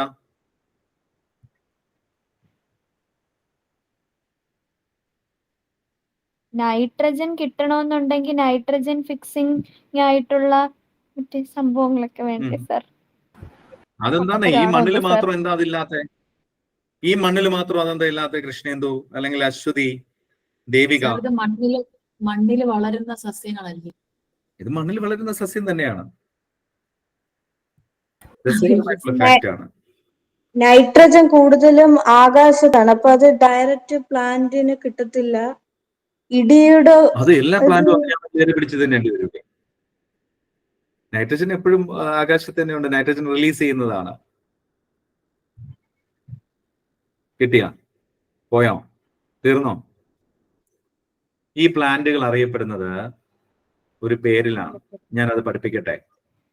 ഓക്സാലോഫൈറ്റുകൾ. എന്താണ് ഓക്സാലോഫൈറ്റ്സ്? എന്താ ഓക്സാലോഫൈറ്റ്? ആസിഡ് ലവിങ് ആണ്. ഓക്കെ, ആസിഡ് അമ്ലത്വമുള്ള മണ്ണിൽ ജീവിക്കുന്ന ഏതാണ്? പ്ലാന്റുകളാണ് അല്ലെങ്കിൽ സസ്യങ്ങളാണ് ഈ ഇരപിടിയൻ സസ്യങ്ങൾ. അപ്പൊ ഈ മണ്ണില് ആസിഡ് അടങ്ങിയ അമ്ലത്വമുള്ള മണ്ണില് ഒരു പ്രശ്നമുണ്ട്, നമ്മുടെ ഈ പറയുന്ന നൈട്രജൻ ഫിക്സിംഗ് ബാക്ടീരിയകളൊന്നും ഉണ്ടാവില്ല. മനസ്സിലായോ? അപ്പോ ഈ അമ്ലത്വമുള്ള മണ്ണിലാണ് ഏത് ജീവിക്കുന്ന? ഈ ഇൻസെക്ടിവോറസ് പ്ലാന്റുകൾ ജീവിക്കുന്നത്. അവിടെ ആരില്ല? നൈട്രജൻ ഫിക്സേഴ്സ് ആയിട്ടുള്ള ആരൊക്കെയാണ് നൈട്രജൻ ഫിക്സേഴ്സ് ആയിട്ട് നമുക്ക് പഠിക്കേണ്ടത്? അല്ലെങ്കിൽ മണ്ണിലെ ബാക്ടീരിയകൾ എന്ന് നമ്മൾ പഠിക്കേണ്ടത് ആരൊക്കെയാണ്? അസെറ്റോബാക്ടർ. ഓക്കെ, CRT തന്നെ പഠിച്ചു പോവാം. Acetobacter, Nitrobacter. ഓക്കെ, റൈസോബിയം എന്ന് പറയുന്ന മണ്ണിലെ ബാക്ടീരിയ നമുക്ക് പറയാൻ പറ്റില്ല ആനി. അസെറ്റോബാക്ടറും നൈട്രോബാക്ടറും ആണ് മെയിൻ ആയിട്ടും ഏത് വരുന്നത്? മണ്ണിലെ ബാക്ടീരിയ. നമ്മള് റൈസോബിയം പഠിക്കുന്നത് ലെഗ്യൂമിനസ് പ്ലാന്റ്സിന്റെ പയറുവർഗ്ഗ അതൊക്കെ വരാം. പക്ഷേ അതിനകത്ത് അസോള എന്ന് പറയുന്നതല്ലോ, ബാക്ടീരിയ ഗ്രൂപ്പ് അല്ലല്ലോ അത്. ഓക്കെ, അപ്പൊ അസെറ്റോബാക്ടറും നൈട്രോബാക്ടറും നൈട്രോസോമോണസ്. ഓക്കെ, നൈട്രോസോമോണസ്. ഓക്കെ, ഇതൊക്കെയാണ് അതിനകത്ത് വരുന്നത്. ഞാൻ നിങ്ങളോട് ഒരു കാര്യം ചോദിക്കട്ടെ. എനിക്ക് തോന്നുന്നു ദേവിക ഒരു കാര്യം പറഞ്ഞു, എനിക്ക് ഒരു കുരുക്കുണ്ടാക്കിയിട്ട് തന്നിട്ടുണ്ട്. എന്താണ്? നൈട്രജന്റെ കാര്യം പറഞ്ഞു അല്ലെ? അറ്റ്മോസ്ഫിയറിലെ നൈട്രജൻ. നിങ്ങൾ പറഞ്ഞ കൃത്യമായിട്ടുള്ള കാര്യങ്ങളാണ് കേട്ടോ. നൈട്രജൻ അറ്റ്മോസ്ഫിയറിൽ നിന്നാണ് നൈട്രജൻ എന്തായിട്ട് കൺവേർട്ട് ചെയ്യൂടാ? ഇടിമിന്നലിന്റെ സഹായത്തോടെ നൈട്രജൻ എന്തായിട്ട് കൺവേർട്ട് ചെയ്യും? സെറീന ഉണ്ടോ അവിടെ? നൈട്രേറ്റും നൈട്രൈറ്റ് ആയിട്ടും മാറും. അവിടെ ഒന്നും എത്തിയില്ല. അമോണിയ നൈട്രേറ്റും അമോണിയ. ശരിയാ. പിന്നെ എന്തായിട്ട് മാറും? അമോണിയ. ശരിയാ. നൈട്രൈറ്റ് ആയിട്ട് മാറും, ഐ ഫോം ആയിട്ട് മാറും. പിന്നെ എന്തായിട്ട് മാറും? നൈട്രേറ്റ് ആയിട്ട് മാറും. ഇതാണ് ചെടികൾക്ക് ഉപയോഗിക്കുന്ന ഫോം, നൈട്രേറ്റ്. ഓക്കെ, ആ നൈട്രേറ്റ് പിന്നെ സാപ്രോഫൈറ്റുകളുടെ സഹായത്തോടെ എന്ത് ചെയ്യും? റിലീസ് ചെയ്യപ്പെടും അല്ലെ? ഈ പറയുന്ന പോലെ നൈട്രജൻ ആകാശത്തേക്ക് അല്ലെങ്കിൽ ഈ പറയുന്ന പോലെ അന്തരീക്ഷത്തിലേക്ക് വീണ്ടും തിരിച്ചെത്തും. അപ്പൊ ഇവിടെ അമോണിയയുടെ കാര്യം പറഞ്ഞു അല്ലെ? ഇവിടെ അമോണിയ ആയതിനു ശേഷമാണ് നൈട്രേറ്റ് ആവുന്നത്, പിന്നെ നൈട്രേറ്റ് ആവും. ഇതിനൊക്കെ സഹായിക്കുന്നത് അസെറ്റോബാക്ടറും നൈട്രോബാക്ടറും ആണ് കേട്ടോ. അങ്ങനെയുള്ള ഇത് നൈട്രേറ്റ് അല്ലേ, നൈട്രൈറ്റിനെ നൈട്രേറ്റ് ആയിട്ട് മാറ്റുന്നു. അപ്പൊ ചെടികൾക്ക് ഉപയോഗിക്കാൻ പറ്റുന്ന ഫോം, നൈട്രജന്റെ ഫോം എന്ന് പറയുന്നത് ഏതാണ്?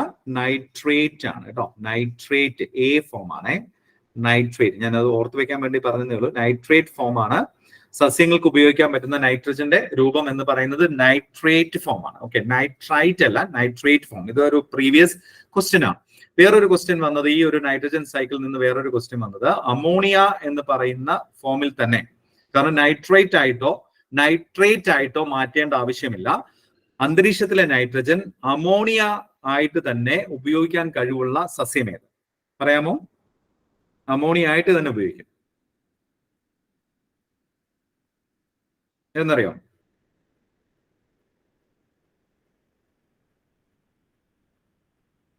ഏതാ?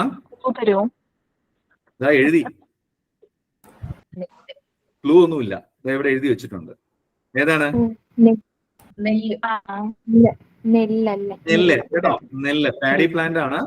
അമോണിയ അതുപോലെ തന്നെ ഉപയോഗിക്കാൻ കഴിയുന്ന ഒരൊറ്റ സസ്യമാണ്. ഒറ്റ അല്ല കേട്ടോ, നമ്മൾ പഠിച്ചു പോയാൽ മതി, PSC ആൻസർ ആണ് നെല്ല് കേട്ടോ. നെല്ലാണ് അതിനകത്ത് നമ്മൾ ഇതെന്തായിട്ട് ഉപയോഗിക്കുന്നത്, അമോണിയ ആയിട്ട് തന്നെ അതിനെ ഉപയോഗിക്കാനായിട്ട് സാധിക്കുമെന്ന് ഓർത്തു വെക്കാം. അപ്പൊ ഞാൻ ഇവിടെ പറഞ്ഞ 1-2 പോയിന്റ് നോക്കിക്കേ കുഞ്ഞുങ്ങളെ. ഈ ഇൻസെക്ടിവോറസ് പ്ലാന്റ്സ് എന്ന് പറയുന്നത് ഓക്സാലോഫൈറ്റുകൾ എന്നാണ് അറിയപ്പെടുന്നത്. ആസിഡിൽ ജീവിക്കുന്ന, ആസിഡ് ലവേഴ്സ് ആയിട്ടുള്ള പ്ലാന്റുകൾ, ഫൈറ്റ് എന്ന് പറയുന്ന പ്ലാന്റ്സ് ആണ്. ഓക്കെ, അപ്പൊ ആസിഡ് ലവേഴ്സ്, അതാണ് ഓക്സാലോഫൈറ്റുകൾ എന്ന് അറിയപ്പെടുന്നത്. ഏതൊക്കെയാണ്? വീനസ് ഫ്ലൈ ട്രാപ്പ്, സൺഡ്യൂ ചെടി അല്ലെങ്കിൽ ഡ്രോസീറ, നെപ്പന്തിസ്. ഓക്കെ, ക്ലിയർ അല്ലേ? ഇത്രയും കാര്യങ്ങൾ കിട്ടിയല്ലോ. അപ്പോൾ ഇതിനകത്ത് നിങ്ങൾ മനസ്സിലാക്കി, നൈട്രജൻ ഫിക്സേസ് ആയിട്ടുള്ള ബാക്ടീരിയകൾ ഇല്ലാത്തത് കൊണ്ട്, ആസിഡ് ഉള്ള മണ്ണില് അതൊന്നും ഇല്ലാത്തത് കൊണ്ട് ഇങ്ങനെയുള്ള പ്രാണികളിൽ നിന്ന് എന്ത് ചെയ്യും? നൈട്രജൻ ആഗിരണം ചെയ്തെടുക്കുന്ന പ്രക്രിയയാണ് ഏത് ചെയ്യുന്നത്? ഇൻസെക്ടിവോറസ് പ്ലാന്റ്സ് ചെയ്യുന്നത് എന്ന് മനസ്സിലാക്കി വെക്കാം. ക്ലിയർ ആയോ? ഓക്കെ ആണോ? ഓക്കെ, ഇനി നമ്മൾ പല്ലുകളെ കുറിച്ച് പറയുകയാണ് കേട്ടോ. ഈ പല്ലുകളെ കുറിച്ചൊക്കെ നിങ്ങൾക്ക് കൃത്യമായിട്ടും അറിയാം. നമുക്ക് 4 തരത്തിലുള്ള പല്ലുകളാണ് ഉള്ളത്. ഏതൊക്കെ പല്ലുകളാണ് നമുക്കുള്ളത്? പെട്ടെന്ന് പഠിച്ചു പോവാം, സമയം കഴിയണ്ട. ഉളിപ്പല്ല്, പിന്നെ കോമ്പല്ല്, അഗ്രചർവണകം, ദെൻ ചർവണകം. ഓക്കെ, അപ്പൊ ഇതിനകത്ത് നിങ്ങൾ ഓർക്കേണ്ട ഒരു കാര്യം എന്ന് പറയുന്നത്, ഇതിനകത്ത് ഏതൊക്കെയാണ്? ഉളിപ്പല്ല് അല്ലെ? ഉളിപ്പല്ല് എന്ന് പറഞ്ഞാൽ എന്താ? ഇൻസിസ. ഉളിപ്പല്ലുണ്ടോ നിങ്ങൾക്ക്?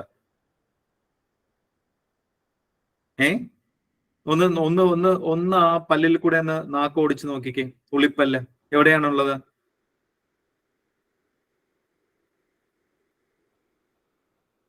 കിട്ടിയോ? മുൻവശത്ത്. മുൻവശത്ത്. എത്ര പല്ലുണ്ടടാ? എത്ര പല്ലുണ്ട്? മുകളിലും താഴെയുമായിട്ട് 8 പല്ലുകൾ. അതായത് മുകളിൽ 8 മുകളിൽ 4, താഴെ 4 അല്ലെ? മുകളിൽ 4, താഴെ 4. ഓക്കെ, അപ്പൊ എത്ര പല്ലുകളാണ്? മുകളിലും താഴെയുമായിട്ട് 8 പല്ലുകളാണ് ഉള്ളത്. ഓക്കെ, 8 പല്ലുകളാണ് ഉള്ളത് എന്ന് ഓർത്ത് വെക്കാം. ഓക്കെ, ഇനി അടുത്തത്, മുൻവശത്തും താഴെയുമായി 8 പല്ലുകൾ കടിച്ചു മുറിക്കാൻ സഹായിക്കുന്നു. വളരെ ഇമ്പോർട്ടന്റ് ആണ്. കടിച്ചു മുറിക്കാനാണ് സഹായിക്കുന്നത്. നമ്മളിപ്പോ പേപ്പർ അല്ലെങ്കിൽ എന്തെങ്കിലും വെച്ചാൽ നമുക്ക് അറിയാം, കടിച്ചു മുറിക്കാനായിട്ടാണ് നമ്മൾ എന്ത് ചെയ്യുന്നത്? ഉളിപ്പല്ലുകൾ ഉപയോഗിക്കുന്നത്. ഓക്കെ, ഉളിപ്പല്ലുകൾ ഉപയോഗിക്കുന്നത് കടിച്ചു മുറിക്കാനാണ്. ഇനി അടുത്ത 2ാമത്തെ പല്ലിലേക്ക് നോക്കിക്കേ, കോമ്പല്ലാണ് അല്ലെ? കോമ്പല്ല് എന്ന് പറയുമ്പോൾ കനൈൻ എന്ന് പറയും. കോമ്പല്ല് ഉളിപ്പല്ലുകൾക്ക് സമീപം ഇരുവശങ്ങളിലും മുകളിലും താഴെയുമായിട്ട് എത്ര പല്ലുകള്? 4 പല്ലുകൾ. ഓക്കെ, അപ്പൊ എത്ര പല്ലുണ്ട്? 4 പല്ലുകളാണ് ഉള്ളത്. അപ്പൊ നമ്മളിവിടെ ചുമ്മാ ഒന്ന് എഴുതി പോവാണ്, 8 + 4.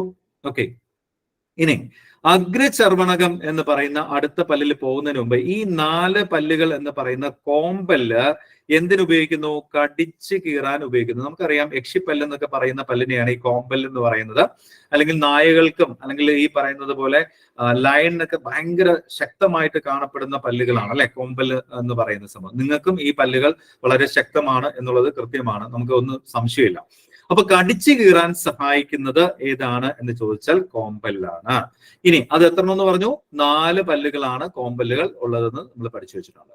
ഇനി അടുത്തത് ഏതാണ്? അഗ്രചർവണകം. കോമ്പല്ലിന് സമീപം ഇരുവശങ്ങളിലും മുകളിലും താഴെയുമായിട്ട് 8 പല്ലുകൾ. എത്ര പല്ലുകൾ? 8 പല്ലുകൾ. ഓക്കെ, 8 പല്ലുകളാണ് ഉള്ളത്. ഇതിന് എന്തിനു വേണ്ടിയിട്ടാണ് ഉപയോഗിക്കുന്നത്? ചവച്ചരയ്ക്കാൻ വേണ്ടി ഉപയോഗിക്കുന്നു. ഓക്കെ, ചവച്ചരയ്ക്കാൻ ഉപയോഗിക്കുന്നു. അപ്പൊ നമ്മള് 3 പഠിച്ചു. ഉളിപ്പല്ല് പഠിച്ചു. എത്ര പല്ലാണ്? 8 പല്ല്. എന്തിനു വേണ്ടി? കടിച്ചു മുറിക്കാനായിട്ട് സഹായിക്കുന്നു. കോമ്പല്ല് എത്ര പല്ല്? 4 പല്ല്. എന്തിനു വേണ്ടിയിട്ട്? കടിച്ചു കീറാൻ സഹായിക്കുന്നു. മുറിക്കാനല്ല, കടിച്ചു കീറാൻ. ശ്രദ്ധിച്ചോണേ. ദെൻ അഗ്രചർവണകം, പ്രീമോളാർ എന്ന് പറയുമ്പോൾ എത്ര പല്ല്? വീണ്ടും 8 പല്ല്. 8, 4, 8. ഓക്കെ, പിന്നെ അപ്പോ 8, 4, 8. പിന്നെ മുകളിലും താഴെയുമായിട്ട് 8 പല്ലുകൾ ചവച്ചരയ്ക്കാൻ സഹായിക്കുന്നു. അപ്പം പ്രീമോളാറിന്റെ ജോലി തന്നെയാണ് ആരും ചെയ്യുന്നത്? അതിന്റെ പിന്നിലേക്കുള്ള ചർവണകം ചെയ്യുന്നത്, അതായത് മോളാർ ടീത്ത്. അപ്പൊ പ്രീമോളാർ അതിന് തൊട്ട് മുമ്പുള്ളത് അല്ലെ, അതുകൊണ്ട് തന്നെയാണ് അതിന് പ്രീമോളാർ എന്ന് പറയുന്നത്. ഏറ്റവും ലാസ്റ്റിലേക്ക് കാണുന്നത് ഏതാ? മോളാർ ആണ്. അഗ്രചർവണകളെ തുടർന്ന് മുകളിലും താഴെയുമായി 12 പല്ലുകൾ. എത്രയാണ്? 12 പല്ലുകളാണ് ഏത് വരുന്നത്? ചർവണകം വരുന്നത്. അതിനും ചവച്ചരയ്ക്കാൻ തന്നെയാണ് അതിന്റെ ഓപ്ഷൻ എന്ന് പറയുന്നത്. അപ്പൊ ഈ ഒരു കോഡ് ഒന്ന് പഠിച്ചു വെച്ചാൽ മതി. 8, 4. ഓക്കെ, 8, 4, 8, 12. അപ്പൊ ഇവിടെ നിങ്ങൾ ഓർത്താൽ മതി, ഇത് രണ്ടും കൂടെ പ്ലസ് ചെയ്ത് കിട്ടുന്നതാണ് ഇവിടെ 12 ആയിട്ട് കിട്ടിയിരിക്കുന്നത്. അപ്പൊ 8ഉം ഇതാ ഇവിടെ 12. അപ്പൊ ഇവിടെ തൊട്ട് അകത്തെ ഏതൊക്കെയാണ്? 4ഉം 8ഉം എന്നൊക്കെ ഒന്ന് മനസ്സിൽ വെച്ചാൽ മതി. ഇതൊന്ന് മനസ്സിൽ വെച്ചേക്കണേ. ഉളിപ്പല്ല്, കോമ്പല്ല്, അഗ്രചർവണകം, ചർവണകം ഇപ്പം തന്നെ പഠിച്ചു പോവാം. ഇത് 14 വയസ്സുള്ള ഒരു കുട്ടിയുടെ ദന്തനിരയാണ് കാണിച്ചിരിക്കുന്നത്. എത്ര പല്ലുണ്ടെന്ന് നമുക്കൊന്ന് എണ്ണി നോക്കിയാലോ? 1, 2, 3, 4, 5, 6, 7, 8, 9, 10, 11, 12, 13, 14, 15, 16, 17, 18, 19, 20, 21, 22, 23, 24, 25, 26, 27, 28. അപ്പൊ എത്ര പല്ലാണ്? 14 വയസ്സുള്ള കുട്ടിക്ക് 28 പല്ല്. എന്റെ ചോദ്യം ഇതല്ല, പൂർത്തിയായിട്ടുള്ള അല്ലെങ്കിൽ ഒരു പുരുഷന് അല്ലെ എത്ര പല്ലുകളാണോ ഉള്ളത് എന്ന് ചോദിച്ചാൽ, അല്ലെങ്കിൽ ഒരു സ്ത്രീക്ക് എത്ര പല്ലുകളാണോ ഉള്ളതെന്ന് ചോദിച്ചാൽ നിങ്ങൾ എത്ര പല്ലെന്ന് പറയും?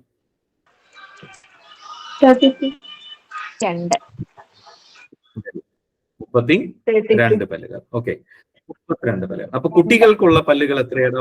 പാൽ പല്ലുകൾ എന്ന് പറയുന്നത് മിൽക്ക് ടീത്ത് എത്രയാണ്? 20. Very good, very good. പാൽപ്പല്ലുകൾ 20 അല്ലെ. അപ്പൊ ഒന്ന് ഓർത്തു വെക്കണം, ഈ കാര്യങ്ങളൊക്കെ ഒന്ന് ഓർത്തു വെച്ചോണം. ഇനി വേറൊരു കാര്യം ചോദിക്കാം. വിസ്ഡം ടീത്ത് എന്ന് പറഞ്ഞ് നിങ്ങൾ കേട്ടിട്ടുണ്ടോ? വിസ്ഡം ടീത്ത് ഏത് ടീത്താണെന്നറിയോ ഇതിനകത്ത്? ചർവണകല്ലേ ലാസ്റ്റ് വരുന്നതല്ലേ? അത് തന്നെ. Very good, very good. Molar ആണ്. അതായത് തേർഡ് മോളാർ ടീത്തിനെയാണ് നമ്മൾ ശരിക്കും പറഞ്ഞാൽ ഏതെന്ന് പറയുന്നത്? വിസ്ഡം ടീത്ത് എന്ന് അറിയപ്പെടുന്നത് കേട്ടോ. ഓക്കെ, അപ്പൊ ഇത്രയും കാര്യങ്ങളൊന്ന് പഠിച്ചു വെക്കാലോ. ക്ലിയർ അല്ലേ? അപ്പൊ ഉളിപ്പല്ല്, കോമ്പല്ല്, ദെൻ അഗ്രചർവണകം, ചർവണകം. ക്ലിയർ ആയേ? ഓക്കെ ആണേ? അപ്പൊ 8, 4, 8, 12. ഇനി നമുക്ക് വേണ്ടത് പോഷണ പ്രക്രിയയിലെ ഘട്ടങ്ങൾ. പെട്ടെന്ന് നമുക്ക് പഠിച്ചു പോവാം. പോഷണ പ്രക്രിയയിലെ ഘട്ടങ്ങൾ എന്ന് പറയുമ്പോൾ നമുക്ക് പഠിക്കാനുള്ള 5 ഘട്ടങ്ങളാണ് ഉള്ളത്. ഏതൊക്കെയാണ് 5 ഘട്ടങ്ങൾ എന്ന് ചോദിച്ചാൽ, ആദ്യത്തെ ഘട്ടം എന്ന് പറയുന്നത് ഇഞ്ചക്ഷൻ ആണ്.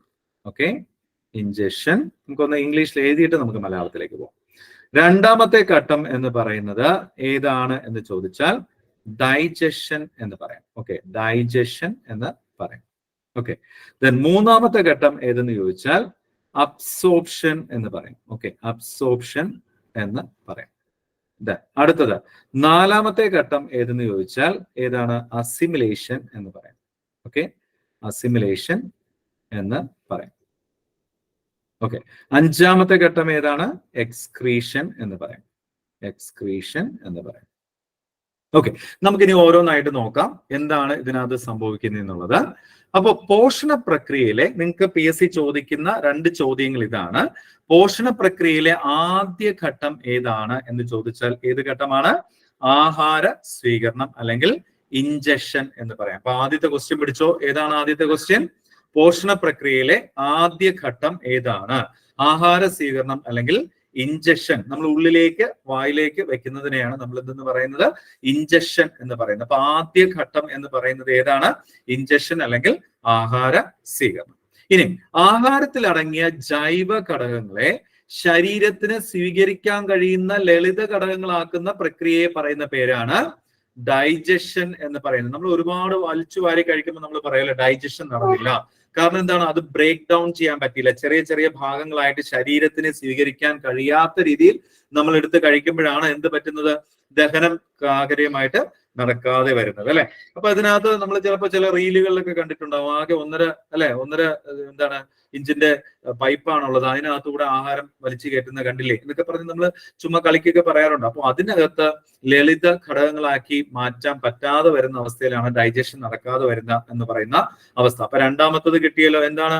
ലളിത ഘടകങ്ങളാക്കുന്ന പ്രക്രിയ. അതിനെയാണ് നമ്മൾ എന്തെന്ന് പറയുന്നത്? ദഹനം എന്ന് പറയുന്നത്. ഇനി ദഹിച്ചു കഴിഞ്ഞ ആഹാരത്തെ എന്ത് ചെയ്യണം? സ്വീകരിക്കണം അല്ലെ, ഉള്ളിലേക്ക് സ്വീകരിക്കണം. അപ്പൊ രണ്ടാമത്തെ സ്വീകരണം ഇവിടെ നടക്കുന്നുണ്ട് അല്ലെ. അപ്പൊ അതിന് നമുക്ക് എന്താ പറയാം? ദഹിച്ചു കഴിഞ്ഞ ആഹാരത്തെ സ്വീകരിക്കുന്ന പ്രക്രിയ, ശരീരം സ്വീകരിക്കുന്ന പ്രക്രിയയാണ് എന്തെന്ന് പറയുന്നത്? ആഗിരണം എന്ന് പറയുന്നത്. ദാറ്റ് ഈസ് അബ്സോർപ്ഷൻ എന്ന് പറയുന്നത്. അപ്പോ ഡൈജഷൻ കഴിഞ്ഞിട്ടാണ് ഏത് വരുന്നത്? അബ്സോർപ്ഷൻ വരുന്നത്. ദഹനം കഴിഞ്ഞിട്ടാണ് ആഗിരണം വരുന്നത് എന്ന് ഓർത്തു വയ്ക്കാം. അപ്പൊ ആഗിരണം ചെയ്യപ്പെട്ട ആഹാര ഘടകങ്ങൾ ശരീരത്തിന്റെ ഭാഗമാക്കണ്ടേ? ആഗിരണം ചെയ്താൽ മാത്രം മതിയോ? ഇനി എന്ത് ചെയ്യണം? ശരീരത്തിന്റെ ഭാഗമാക്കുന്ന പ്രക്രിയയാണ് നമ്മൾ എന്തെന്ന് പറയുന്നത്? ശരീരത്തിന്റെ ഭാഗമാകുന്ന പ്രക്രിയയാണ് നമ്മൾ സ്വാംശീകരണം അല്ലെങ്കിൽ അസിമുലേഷൻ എന്ന് പറയുന്നത്. ഏതാണ്? ഈ ഒരു പ്രക്രിയയാണ്. അപ്പൊ നാലാമത്തെ പ്രക്രിയ കേട്ടിയല്ലോ, ശരീരത്തിന്റെ ഭാഗമാക്കുന്ന പ്രക്രിയയാണ് സ്വാംശീകരണം എന്ന് പറയുന്നത്. അപ്പൊ ഇനി ലാസ്റ്റ് പ്രക്രിയ എന്താ? ഇനി സ്വാംശീകരണം നടന്നിട്ടും അല്ലെങ്കിൽ ഈ പറയുന്ന പോലെ ദഹനമൊക്കെ കറക്റ്റ് ആയിട്ട് നടന്നില്ലെങ്കിലും ഒക്കെ വരുന്ന ബാക്കിയുള്ള സംഭവങ്ങളൊക്കെ, വസ്തുക്കളെ എല്ലാം ശരീരം എന്ത് ചെയ്യും? പുറന്തള്ളും. അതിനെ പറയുന്ന പ്രക്രിയ അല്ലെങ്കിൽ ശരീരം പുറന്തള്ളുന്ന പ്രക്രിയയാണ് നമ്മൾ എന്തെന്ന് പറയുന്നത്? എക്സ്ക്രീഷൻ എന്ന് പറയുന്നത്. അപ്പൊ ഇവിടെ ശ്രദ്ധിക്കുക, പ്രധാനപ്പെട്ട രണ്ട് ക്വസ്റ്റ്യൻ ചോദിച്ചിട്ടുള്ളത്. പോഷണ പ്രക്രിയയിലെ ആദ്യ ഘട്ടം ഏത് ഘട്ടമാണ്? ഇഞ്ചക്ഷൻ അല്ലെങ്കിൽ ആഹാര സ്വീകരണം. ഇനി എന്താ പറഞ്ഞ അവസാന ഘട്ടം ഏതാണ്? അവസാന ഘട്ടം എക്സ്ക്രീഷൻ അല്ലെങ്കിൽ വിസർജനം. ഓക്കെ ആണോ? അപ്പൊ രണ്ട് ക്വസ്റ്റ്യൻ കിട്ടിയേ. ആദ്യഘട്ടം ആഹാര സ്വീകരണം, അവസാന ഘട്ടം വിസർജനമാണ്. ഇനി അടുത്തത് എന്താ? ശരീരത്തിന് സ്വീകരിക്കാൻ കഴിയുന്ന ലളിത ഘടകങ്ങളാക്കി മാറ്റുന്ന പ്രക്രിയ നമ്മൾ എന്തെന്ന് പറയും? ദഹനം എന്ന് പറയും, അല്ലെ? ഇനി ദഹിച്ച് കഴിഞ്ഞതിനെയാണോ? അല്ല, അതിനെ ദഹിച്ചു കഴിഞ്ഞതിനെ ആഗിരണം ചെയ്തതിന് ശേഷം ഇവിടുത്തെ രണ്ടാമത്തെ സ്വീകരണം ഏതെന്ന് നോക്കിയോ? ഇവിടെ എന്താ? ദഹിച്ച ആഹാരം ശരീരം സ്വീകരിക്കുന്ന പ്രക്രിയയാണ് ആഗിരണം എന്ന് പറയുന്നത്. ഇനി എന്താ പറഞ്ഞിരിക്കുന്നത്? ഈ ആഹാര ഘടകങ്ങളെ ശരീരത്തിന്റെ ഭാഗമാക്കുന്ന പ്രക്രിയ സ്വാംശീകരണം, അതുപോലെ തന്നെ ഏതാണ്? എക്സ്ക്രീഷൻ. അവസാനത്തെ ഘട്ടമാണ് ഏതെന്ന് പറയുന്നത്? എക്സ്ക്രീഷൻ എന്ന് പറയുന്നത്. അപ്പം ശരീരം ആവശ്യമില്ലാത്തതായിട്ടുള്ള വസ്തുക്കളെ പുറന്തള്ളുന്ന പ്രക്രിയയാണ് വിസർജനം അല്ലെങ്കിൽ ഈ പറയുന്നത് പോലെ എക്സ്ക്രീഷൻ എന്ന് പറയുന്ന പ്രോസസ്. ക്ലിയർ ആയോ? ഓക്കെ ആണോടാ? ഇത്രയും കാര്യങ്ങൾ ഓക്കെ ആണോ? ഓക്കെ, ശരി. ഇനി നമ്മുടെ പ്രധാനപ്പെട്ട രണ്ട് പോഷകങ്ങൾ, അല്ലെ? സ്ഥൂല പോഷകങ്ങളും സൂക്ഷ്മ പോഷകങ്ങളും, macro nutrients and micro nutrients. അപ്പൊ ഈ മാക്രോ ന്യൂട്രിയൻസിനകത്ത് നിങ്ങൾ പഠിച്ചതാണ്, അല്ലെ? സ്ഥൂല പോഷകങ്ങളിൽ ഏതൊക്കെയാണ് 3 എക്സാമ്പിൾ നമ്മൾ പഠിച്ചത്? അശ്വതി, ഏതൊക്കെയായിരുന്നു 3 എക്സാമ്പിൾസ്? മാംസ്യം, കാർബോഹൈഡ്രേറ്റ്, പിന്നെ ഫാറ്റ് അല്ലെ, കൊഴുപ്പ്, അല്ലെ? 3 പഠിച്ചത്. ശരിയാണോ കൃഷ്ണേന്ദു? ആ 3 ശരിയാണ്. Very good. ആനി, നമ്മള് സൂക്ഷ്മ പോഷകങ്ങളിനകത്ത് പഠിച്ചത് ഏതൊക്കെയാ? വൈറ്റമിൻസും മിനറൽസും. ദേവിക, വൈറ്റമിൻസും മിനറൽസിന്റെ മലയാളം പറ. ജീവകങ്ങളും ധാതുക്കളും.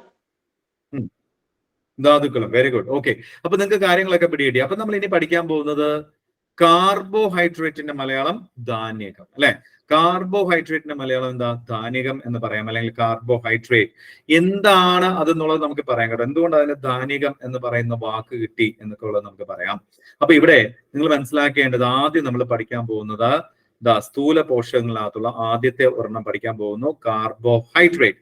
കാർബോഹൈഡ്രേറ്റ് എന്ന് പറയുമ്പോൾ നമുക്ക് തന്നെ അറിയാം, അല്ലെ? CHO എന്ന് നമുക്കറിയാം. എന്താണ് അത്? എന്തൊക്കെ കൊണ്ടാണ് ഉണ്ടാക്കിയിരിക്കുന്നത്? Carbon, hydrogen, oxygen. Carbon, hydrogen, oxygen, ഈ 3 കൊണ്ടാണ് എന്തുണ്ടാക്കിയിരിക്കുന്നത്? കാർബോഹൈഡ്രേറ്റ് നിർമ്മിച്ചിരിക്കുന്നത്. കാർബൺ, ഹൈഡ്രജൻ, അതുപോലെ തന്നെ ഓക്സിജൻ. ഇവിടെ തന്നെയുണ്ട് കാർബൺ, ഹൈഡ്രജൻ ഇവിടെ ഉണ്ട്. ഹൈഡ്രേറ്റ് എന്ന് പറയുമ്പോൾ വെള്ളവും കൂടെ വരും, അല്ലെ? അപ്പൊ ഓക്സിജൻ എന്ന് പറയുന്ന സംഭവം. അപ്പൊ ഇതിനകത്ത് തന്നെയാണ് CHO എന്ന് പറയുന്നത്. അപ്പൊ ശരീര പ്രവർത്തനങ്ങൾക്ക് ശ്രദ്ധിക്കേണ്ട ഒരു കാര്യം ഇവിടെയാണ് PSC കളിക്കുന്ന കളി എന്ന് പറയുന്നത്. ഇവിടെ ശ്രദ്ധിച്ചേ, ശരീര പ്രവർത്തനങ്ങൾക്ക് ആദ്യത്തെ ക്വസ്റ്റ്യൻ ഇത് തന്നെയാണ് കേട്ടോ. ഈ കാർബോഹൈഡ്രേറ്റ് എന്തൊക്കെ കൊണ്ടാണ് ഉണ്ടാക്കിയിരിക്കുന്നത്? Carbon, hydrogen, oxygen. രണ്ടാമത്തത് ഒന്ന് നോക്കിക്കേ. രണ്ടാമത്തെ ക്വസ്റ്റ്യൻ ഇതാണ്: ശരീര പ്രവർത്തനങ്ങൾക്ക് ആവശ്യമായ ഊർജം നൽകുക. എന്താണ്? ഊർജം നൽകുക. ആവശ്യമായിട്ടുള്ള ഊർജം നൽകുക, എനർജി പ്രൊവൈഡ് ചെയ്യുക. ശരീര പ്രവർത്തനങ്ങൾക്ക് ആവശ്യമായ ഊർജം നൽകുക എന്നതാണ് ഏതിന്റെ ധർമ്മം? മുഖ്യധർമ്മം എന്നാണ് പറഞ്ഞിരിക്കുന്നത്. ഇമ്പോർട്ടന്റ് ആയിട്ടുള്ള ഫംഗ്ഷൻ ആണ്, അല്ലെ? മുഖ്യധർമ്മം എന്ന് പറയുന്നത് ഏത്? നമ്മുടെ ഈ കാർബോഹൈഡ്രേറ്റിന്റെ മുഖ്യധർമ്മം എന്ന് പറയുന്നത് ഊർജം നൽകുക. ബാക്കിയുള്ളതൊക്കെ ഊർജം നൽകുന്നുണ്ട്, പക്ഷെ ശ്രദ്ധിക്കണം, ഇതിന്റെയാണ് മുഖ്യധർമ്മം. ഏത്? ഊർജം നൽകുക എന്ന് പറയുന്ന ധർമ്മം ആർക്കാണ് ഉള്ളതെന്ന് ചോദിച്ചു കഴിഞ്ഞാൽ കാർബോഹൈഡ്രേറ്റിനാണ്. ഇനി ശ്രദ്ധിച്ചേ, അടുത്തതാണ് നമുക്ക് ക്വസ്റ്റ്യൻ വരുന്നത്. വീണ്ടും വരുന്നു. മൂന്നാമത്തെ ക്വസ്റ്റ്യൻ, ഇതിന്റെ വിവിധ എന്താണ് രൂപങ്ങൾ ഏതൊക്കെയാണ്? അന്നജം, പഞ്ചസാര, ഗ്ലൂക്കോസ്, സെല്ലുലോസ്. ഏതൊക്കെയാണ് അവിടെ നമുക്ക് പഠിക്കേണ്ടത്? ഏതൊക്കെയാണ് മുഖ്യമായിട്ടുള്ള ഏതൊക്കെ രൂപങ്ങളാണ്? അന്നജമുണ്ട് അല്ലെ, സ്റ്റാർച്ച് ഉണ്ട്, അതുപോലെ തന്നെ ഷുഗർ ഉണ്ട്, ഗ്ലൂക്കോസ്, സെല്ലുലോസ്. ഓക്കെ, ഈ ഇത്രയും ഭാഗങ്ങൾ അല്ലെങ്കിൽ ഈ 4 രൂപത്തിലായിരിക്കും അത് മെയിൻ ആയിട്ട് കാണുന്നത് എന്ന് ഓർത്തു വെക്കാം. ഇനി എവിടെ നിന്നാണ് ഇതൊക്കെ കിട്ടുന്നത്? ധാന്യം കിട്ടുന്നത് ഏതിൽ നിന്നാണ്? ധാന്യങ്ങൾ, കിഴങ്ങുവർഗ്ഗങ്ങൾ എന്നിവയിൽ അന്നജ രൂപത്തിൽ ധാന്യം ധാരാളമായി അടങ്ങിയിട്ടുണ്ട്. അപ്പൊ ഇവിടെ ശ്രദ്ധിക്കേണ്ട ഒരു കാര്യം, അടുത്ത ക്വസ്റ്റ്യൻ കിട്ടിക്കോ? ഇവിടെ കിട്ടിയിട്ടുണ്ട്. 4ാമത്തെ ക്വസ്റ്റ്യൻ, എവിടെയൊക്കെയാണ് ഇത് കാണുന്നത്? ധാന്യങ്ങളിലും കിഴങ്ങുവർഗ്ഗങ്ങളിലും. ഓക്കെ, 5ാമത്തെ ക്വസ്റ്റ്യൻ എന്താണ്? ഈ ധാന്യങ്ങളിലും കിഴങ്ങുവർഗ്ഗങ്ങളിലും ഏത് രൂപത്തിലാണ് ധാന്യം കാണപ്പെടുന്നത് എന്ന് ചോദിച്ചാൽ അന്നജ രൂപത്തിലാണ് കാണപ്പെടുന്നത്. ഓക്കെ, അന്നജ രൂപത്തിലാണ് കാണപ്പെടുന്നത് എന്ന് പഠിച്ചു വെക്കുക. അന്നജ രൂപത്തിലാണ് കാണപ്പെടുന്നത്. അപ്പൊ ഈ 5 ക്വസ്റ്റ്യൻ ഈ ഒരൊറ്റ പീസിൽ നിന്നാണ് കിട്ടിയേക്കുന്നത് അല്ലെ. എന്തൊക്കെ നമ്മൾ പറഞ്ഞത്? ഇത് സ്ഥൂല പോഷകങ്ങളിനകത്ത് വരുന്ന പ്രധാനപ്പെട്ട പോഷകമാണ് ധാന്യം എന്ന് പറയുന്നത്. ഇതൊക്കെ എന്തൊക്കെ കൊണ്ടാണ് ഉണ്ടാക്കിയിരിക്കുന്നത്? Carbon, hydrogen, oxygen. എന്താണ് ഇതിന്റെ പ്രധാനപ്പെട്ട ജോലി അല്ലെങ്കിൽ ഇതിന്റെ പ്രധാനപ്പെട്ട ധർമ്മം എന്ന് പറയുന്നത്? ഊർജം നൽകുക. ഇനി ഇതിന്റെ വിവിധ രൂപങ്ങൾ ഏതൊക്കെയാണ്? അന്നജം, പഞ്ചസാര, ഗ്ലൂക്കോസ്, സെല്ലുലോസ്. ഓക്കെ, ഏതൊക്കെയാണ്? അന്നജം, പഞ്ചസാര, ഗ്ലൂക്കോസ്, സെല്ലുലോസ്. ഓക്കെ, ഇനി ഇത് എവിടെയൊക്കെയാണ് ഇത് കാണുന്നത്? ധാന്യങ്ങളിലും കിഴങ്ങുവർഗ്ഗങ്ങളിലും. ഇനി അടുത്ത ക്വസ്റ്റ്യൻ എന്താ? ധാന്യങ്ങളിലും കിഴങ്ങുവർഗ്ഗങ്ങളിലും ഏത് രൂപത്തിലാണ് കാർബോഹൈഡ്രേറ്റ് കാണുന്നത്? അന്നജ രൂപത്തിലാണ് കാണുന്നത്. കിട്ടിയോടാ? അപ്പൊ 5 ക്വസ്റ്റ്യൻ ഇതിൽ നിന്ന് കിട്ടിയേ. 5 അല്ല, ധാന്യങ്ങളിൽ ഏത് രൂപത്തിലാണ് കാണുന്നത് എന്ന് ചോദിക്കാം. കിഴങ്ങുവർഗ്ഗങ്ങളിൽ ഈ പറയുന്ന ധാന്യം ഏത് രൂപത്തിൽ നിന്ന് ചോദിക്കാം. അപ്പൊ 5, 6 ക്വസ്റ്റ്യൻ അവിടെ തന്നെ ആയി എന്ന് ഓർത്തു വെക്കാം. ഇനി അതുപോലെ തന്നെ ഇവിടെയും ചോദിക്കാം. അന്നജം ഏതിന്റെ രൂപമാണ്? പഞ്ചസാര ഏതിന്റെ രൂപമാണ്? ഗ്ലൂക്കോസ് ഏതിന്റെ രൂപമാണ്? സെല്ലുലോസ് ഏതിന്റെ രൂപമാണ്? കാർബോഹൈഡ്രേറ്റ് അല്ലെങ്കിൽ ധാന്യത്തിന്റെ വിവിധ രൂപങ്ങളാണ് എന്ന് പഠിച്ചു വെക്കുക. ക്ലിയർ ആയോടാ? ഓക്കെ ആണോ? ഇത്രയും ക്വസ്റ്റ്യൻസ് ഓക്കെ ആണോ?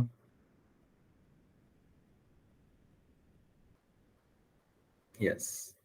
ഇനി നമുക്കറിയാം അയഡിൻ ടെസ്റ്റ് അല്ലെ, പഠിച്ചിട്ടുള്ള ഒരു കാര്യമാണ്. കാർബോഹൈഡ്രേറ്റിന് പറഞ്ഞപ്പോൾ അയഡിൻ പറഞ്ഞപ്പോൾ ഉറപ്പായിട്ട് നമ്മൾ പറയേണ്ട അടുത്തൊരു ടെസ്റ്റ് ആണ് അയഡിൻ ടെസ്റ്റ്. എന്തിനാ ഈ അയഡിൻ ടെസ്റ്റ് ഉണ്ടാക്കുന്നത്? അന്നജം അയഡിൻ ലായനിയുമായി പ്രവർത്തിക്കുമ്പോൾ കടും നീല നിറം ഉണ്ടാവുന്നു. അപ്പൊ ഈ അന്നജത്തിന്റെ പ്രസൻസ് അല്ലെങ്കിൽ അതിന്റെ അതിലുണ്ടോ, ഈ ലായനിയിൽ അതുണ്ടോ എന്ന് ചോദിച്ചു കഴിഞ്ഞാൽ, അല്ലെങ്കിൽ എന്തെങ്കിലും ഒരു എന്തെങ്കിലും ഒരു ഭക്ഷണ പദാർത്ഥത്തിനകത്ത് അന്നജം ഉണ്ടോ എന്നറിയപ്പെടാൻ വേണ്ടിയിട്ട് നടത്തുന്ന ഒരു ടെസ്റ്റാണ് അയഡിൻ ടെസ്റ്റ്. അല്ലെങ്കിൽ കാർബോഹൈഡ്രേറ്റ് ഉണ്ടോ എന്നറിയപ്പെടാനായിട്ട് നടത്തുന്ന ഒരു ടെസ്റ്റാണ് അയഡിൻ ടെസ്റ്റ്. ഇവിടെ നമ്മൾ ഓർത്തു വെക്കേണ്ടത് എന്തിനുള്ള ടെസ്റ്റാണ്? കാർബോഹൈഡ്രേറ്റിനുള്ള ടെസ്റ്റാണ്. 1ാമത്തെ ക്വസ്റ്റ്യൻ. ഓക്കെ, ഇനി അടുത്ത എന്താണ്? നമ്മുടെ ഈ ഇതിനകത്ത് ഉപയോഗിക്കുന്നത് ഏതാണ്? അയഡിൻ ആണ് അല്ലെ, അയഡിൻ ആണ് ഉപയോഗിക്കുന്നത് നമുക്കറിയാം. ദെൻ അടുത്തത് ഇവിടെ പ്രധാനപ്പെട്ട ഒരു ചോദ്യം ഒളിഞ്ഞു കിടപ്പുണ്ട്. ഇത് നിങ്ങൾക്ക് ക്വസ്റ്റ്യൻ കണ്ടിട്ടുണ്ടാവും, പ്രീവിയസ് ആണ്.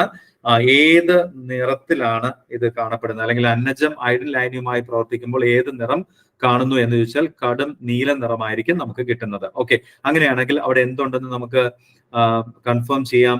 അന്നജമുണ്ട് എന്ന് നമുക്ക് കൺഫേം ചെയ്യാം. ഓക്കെ, ക്ലിയർ ആയോ? അപ്പൊ അയഡിൻ ടെസ്റ്റ് ഏതിനുള്ള ടെസ്റ്റ് ആണെന്ന് ചോദിച്ചാൽ കാർബോഹൈഡ്രേറ്റിനുള്ള ടെസ്റ്റ് ആണ് എന്ന് ഓർത്തു വെക്കാം. ദെൻ അടുത്തത് ഇനി ഇവിടെ ശ്രദ്ധിച്ചോണം. ഇതായിരുന്നു ഒരു ക്വസ്റ്റ്യൻ. ഒരു PSC ഒരു എക്സാമിന് നമ്മളെല്ലാം കുഴപ്പിച്ച ഒരു ക്വസ്റ്റ്യൻ ഇതായിരുന്നു. എവിടെ നിന്ന് വന്നു എന്ന് ചോദിച്ചത് SCERT ഒരു പക്ഷേ ഈ ഒരു ക്വസ്റ്റ്യനൊക്കെ വന്ന സമയത്താണ് SCERTക്ക് ഇത്രയധികം ഇമ്പോർട്ടൻസ് കിട്ടിയത്. എവിടെ നിന്ന് വന്നു ഈ ക്വസ്റ്റ്യൻ? ശരീര നിർമ്മിതിക്കും വളർച്ചയ്ക്കും സഹായകമായ പ്രധാന ആഹാര ഘടകം ഏതാണ് എന്ന് ചോദിച്ചാൽ മാംസ്യം അല്ലെങ്കിൽ പ്രോട്ടീൻ. അപ്പൊ ഇവിടെ 2 കാര്യങ്ങൾ പറയുന്നു. ഏതൊക്കെയാണ്?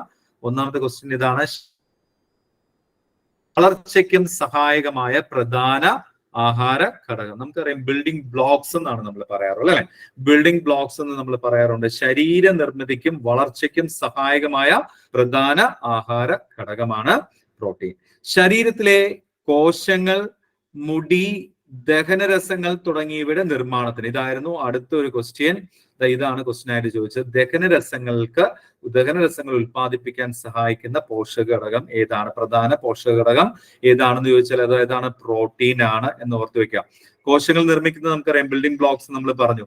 മുടി അല്ലെ, മുടി നിർമ്മിക്കുന്നതിന് ഏത് വേണം? പ്രോട്ടീൻ വേണം. ദഹനരസങ്ങൾ അല്ലെ, എൻസൈംസ്, അതിന് അതുണ്ടാക്കുന്നതിനും ഏത് വേണം? പ്രോട്ടീൻ വേണം എന്ന് നമ്മൾ പഠിച്ചു വെക്കുക. അപ്പൊ ഇതാണ് അടുത്ത ക്വസ്റ്റ്യൻ എന്ന് പറയുന്നത്. അപ്പൊ രണ്ടാമത്തെ ക്വസ്റ്റ്യൻ ഇവിടെ ഒളിഞ്ഞു കിടപ്പുണ്ട്. ഇനി അടുത്തത് നിങ്ങളെ തെറ്റിക്കാനുള്ള ഒരു ക്വസ്റ്റ്യൻ ആണ്, PSCക്ക് അത് ചോദിക്കാൻ ഇഷ്ടമുള്ള ഒരു ക്വസ്റ്റ്യനും കൂടെയാണ്. ധാന്യകങ്ങളുടെ അഭാവത്തിൽ ഊർജ ഉൽപാദനത്തിനും പ്രോട്ടീൻ പ്രയോജനപ്പെടുന്നു. അപ്പൊ ഇവിടെ ശ്രദ്ധിക്കേണ്ട ഒരു കാര്യം, ഊർജ ഉൽപാദനം ആരുടെ ജോലിയാണ് എന്ന് ചോദിച്ചിട്ട് ഓപ്ഷനകത്ത് ആരൊക്കെയുണ്ട്? കാർബോഹൈഡ്രേറ്റ് ഉണ്ട്, പ്രോട്ടീൻ ഉണ്ട്, അതുപോലെ തന്നെ ഫാറ്റും ഉണ്ട്. ഫാറ്റ് നമ്മൾ പഠിക്കുമ്പോൾ തീർച്ചയായിട്ടും അവിടെ നമ്മൾ പഠിക്കുന്നുണ്ട് എന്ത്? ഊർജം ഉൽപ്പാദിപ്പിക്കുന്നുണ്ട്, അല്ലെങ്കിൽ ഊർജ ഉൽപാദനത്തിന് സഹായിക്കുന്നുണ്ട്. അപ്പൊ നിങ്ങളോട് ചോദിക്കുന്ന ക്വസ്റ്റ്യൻ ഇതാണ്, ഊർജ ഉൽപാദനത്തിൽ മുഖ്യധർമ്മം നിർവഹിക്കുന്നത് ആരാണ്? ആരാണ്?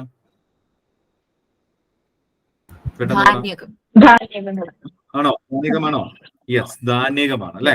അവിടെ ധാന്യകമാണ്. നമ്മളിവിടെ പറഞ്ഞു ഊർജം നൽകുക എന്നതിന്റെ ഏറ്റവും പ്രധാന മുഖ്യധർമ്മം ആരുടെയാണ്? ധാന്യകത്തിന്റെയാണ്, അല്ലെങ്കിൽ കാർബോഹൈഡ്രേറ്റിന്റെയാണ്.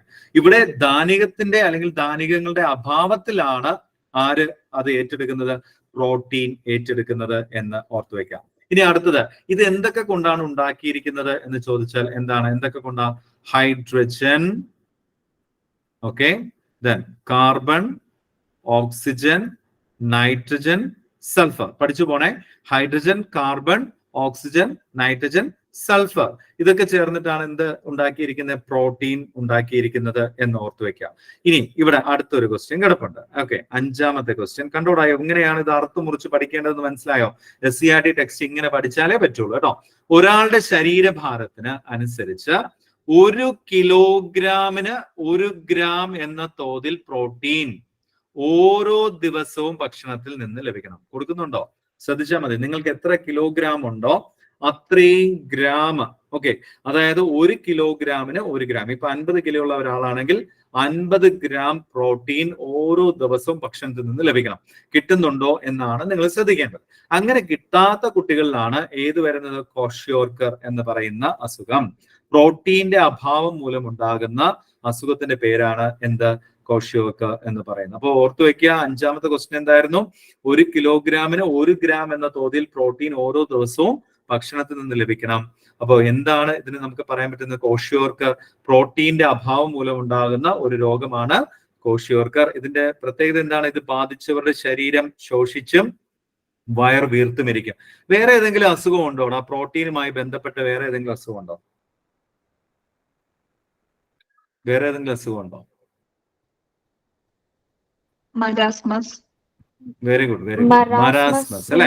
അപ്പോ very good, very good. Marasmus. അപ്പൊ ഓർത്തു വെക്കുക, മരാസ്മസ് എന്ന് പറയുന്ന അസുഖം, മരാസ്മസ് എന്ന് പറയുന്ന അസുഖവും ഏതിന്റെയാണ്? പ്രോട്ടീൻ കിട്ടാത്തത് കൊണ്ട്. അപ്പൊ നമ്മൾ നേരത്തെ പറഞ്ഞു 1 കിലോഗ്രാമിന് 1 ഗ്രാം പ്രോട്ടീൻ. അപ്പോൾ അത്രയും കലോറി നൽകാൻ പറ്റാത്ത അവസ്ഥയിൽ വരുമ്പോഴാണ് ഏത് വരുന്നത്? മരാസ്മസ് വരുന്നത് എന്ന് ഓർത്തു വെക്കുക. എടാ, ഇത് പ്രോട്ടീൻ മാത്രമല്ല കേട്ടോ, കാർബോഹൈഡ്രേറ്റിന്റെ കുറവുണ്ടെങ്കിൽ, മെയിൻ ആയിട്ട് പ്രോട്ടീൻ ആണ്, പക്ഷെ കാർബോഹൈഡ്രേറ്റിന്റെ കുറവുണ്ടെങ്കിലും ഏത് വരാം?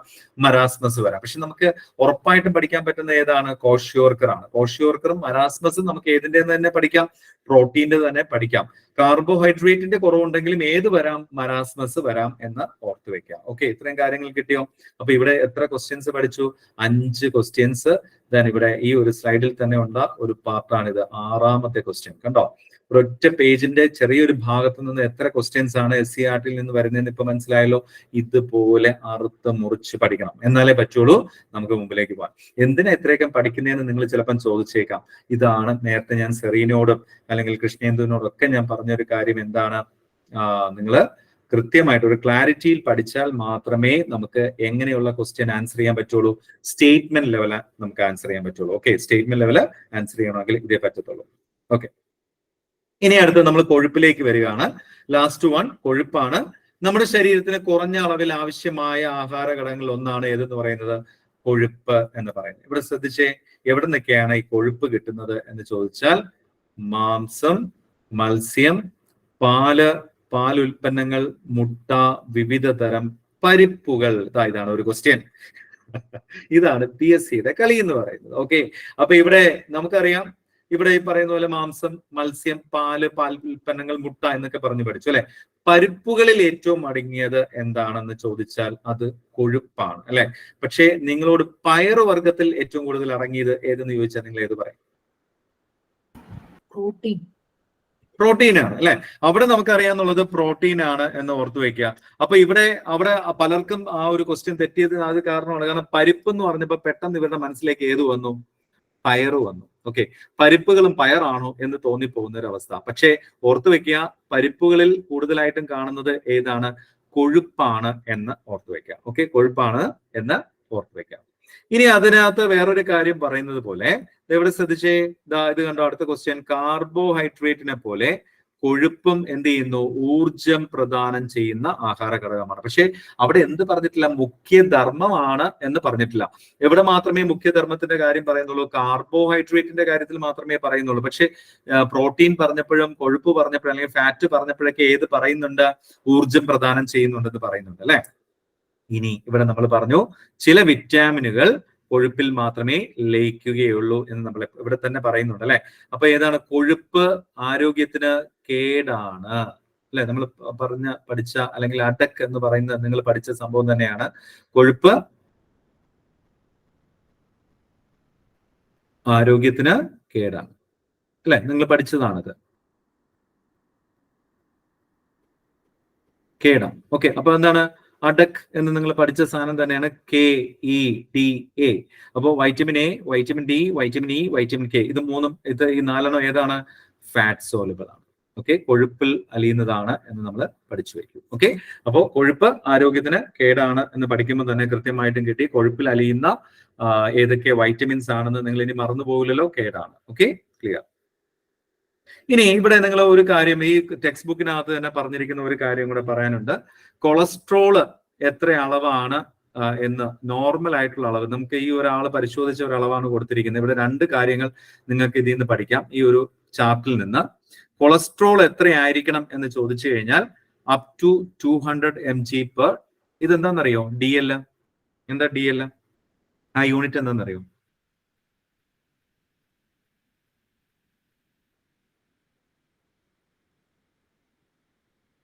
ഓക്കെ, കിട്ടിയോ? ഡെസിലിറ്റർ, കേട്ടോ, ഡെസിലിറ്റർ ആണ്. 200 mg per ഡെസിലിറ്റർ ആണ് കൊളസ്ട്രോളിന്റെ വാല്യൂ എന്ന് പറയുന്നത്. 200 mg per ഡെസിലിറ്റർ. ഇവിടെ നോർമൽ ബ്ലഡ് ഷുഗറിന്റെ വാല്യൂ കൂടെ ഇവിടെ കൊടുത്തിട്ടുണ്ട്. എത്രയാണ്? 70 മുതൽ 110. ഓക്കെ, 70 മുതൽ 110 mg per ഡെസിലിറ്റർ. അപ്പൊ രണ്ട് കാര്യങ്ങൾ നിങ്ങൾ ഇവിടെ പഠിക്കുന്നു ഈ ചാർട്ടിൽ നിന്ന്. 70 മുതൽ 110 mg per ഡെസിലിറ്റർ ആണ് ബ്ലഡ് ഷുഗറിൻ്റെത്.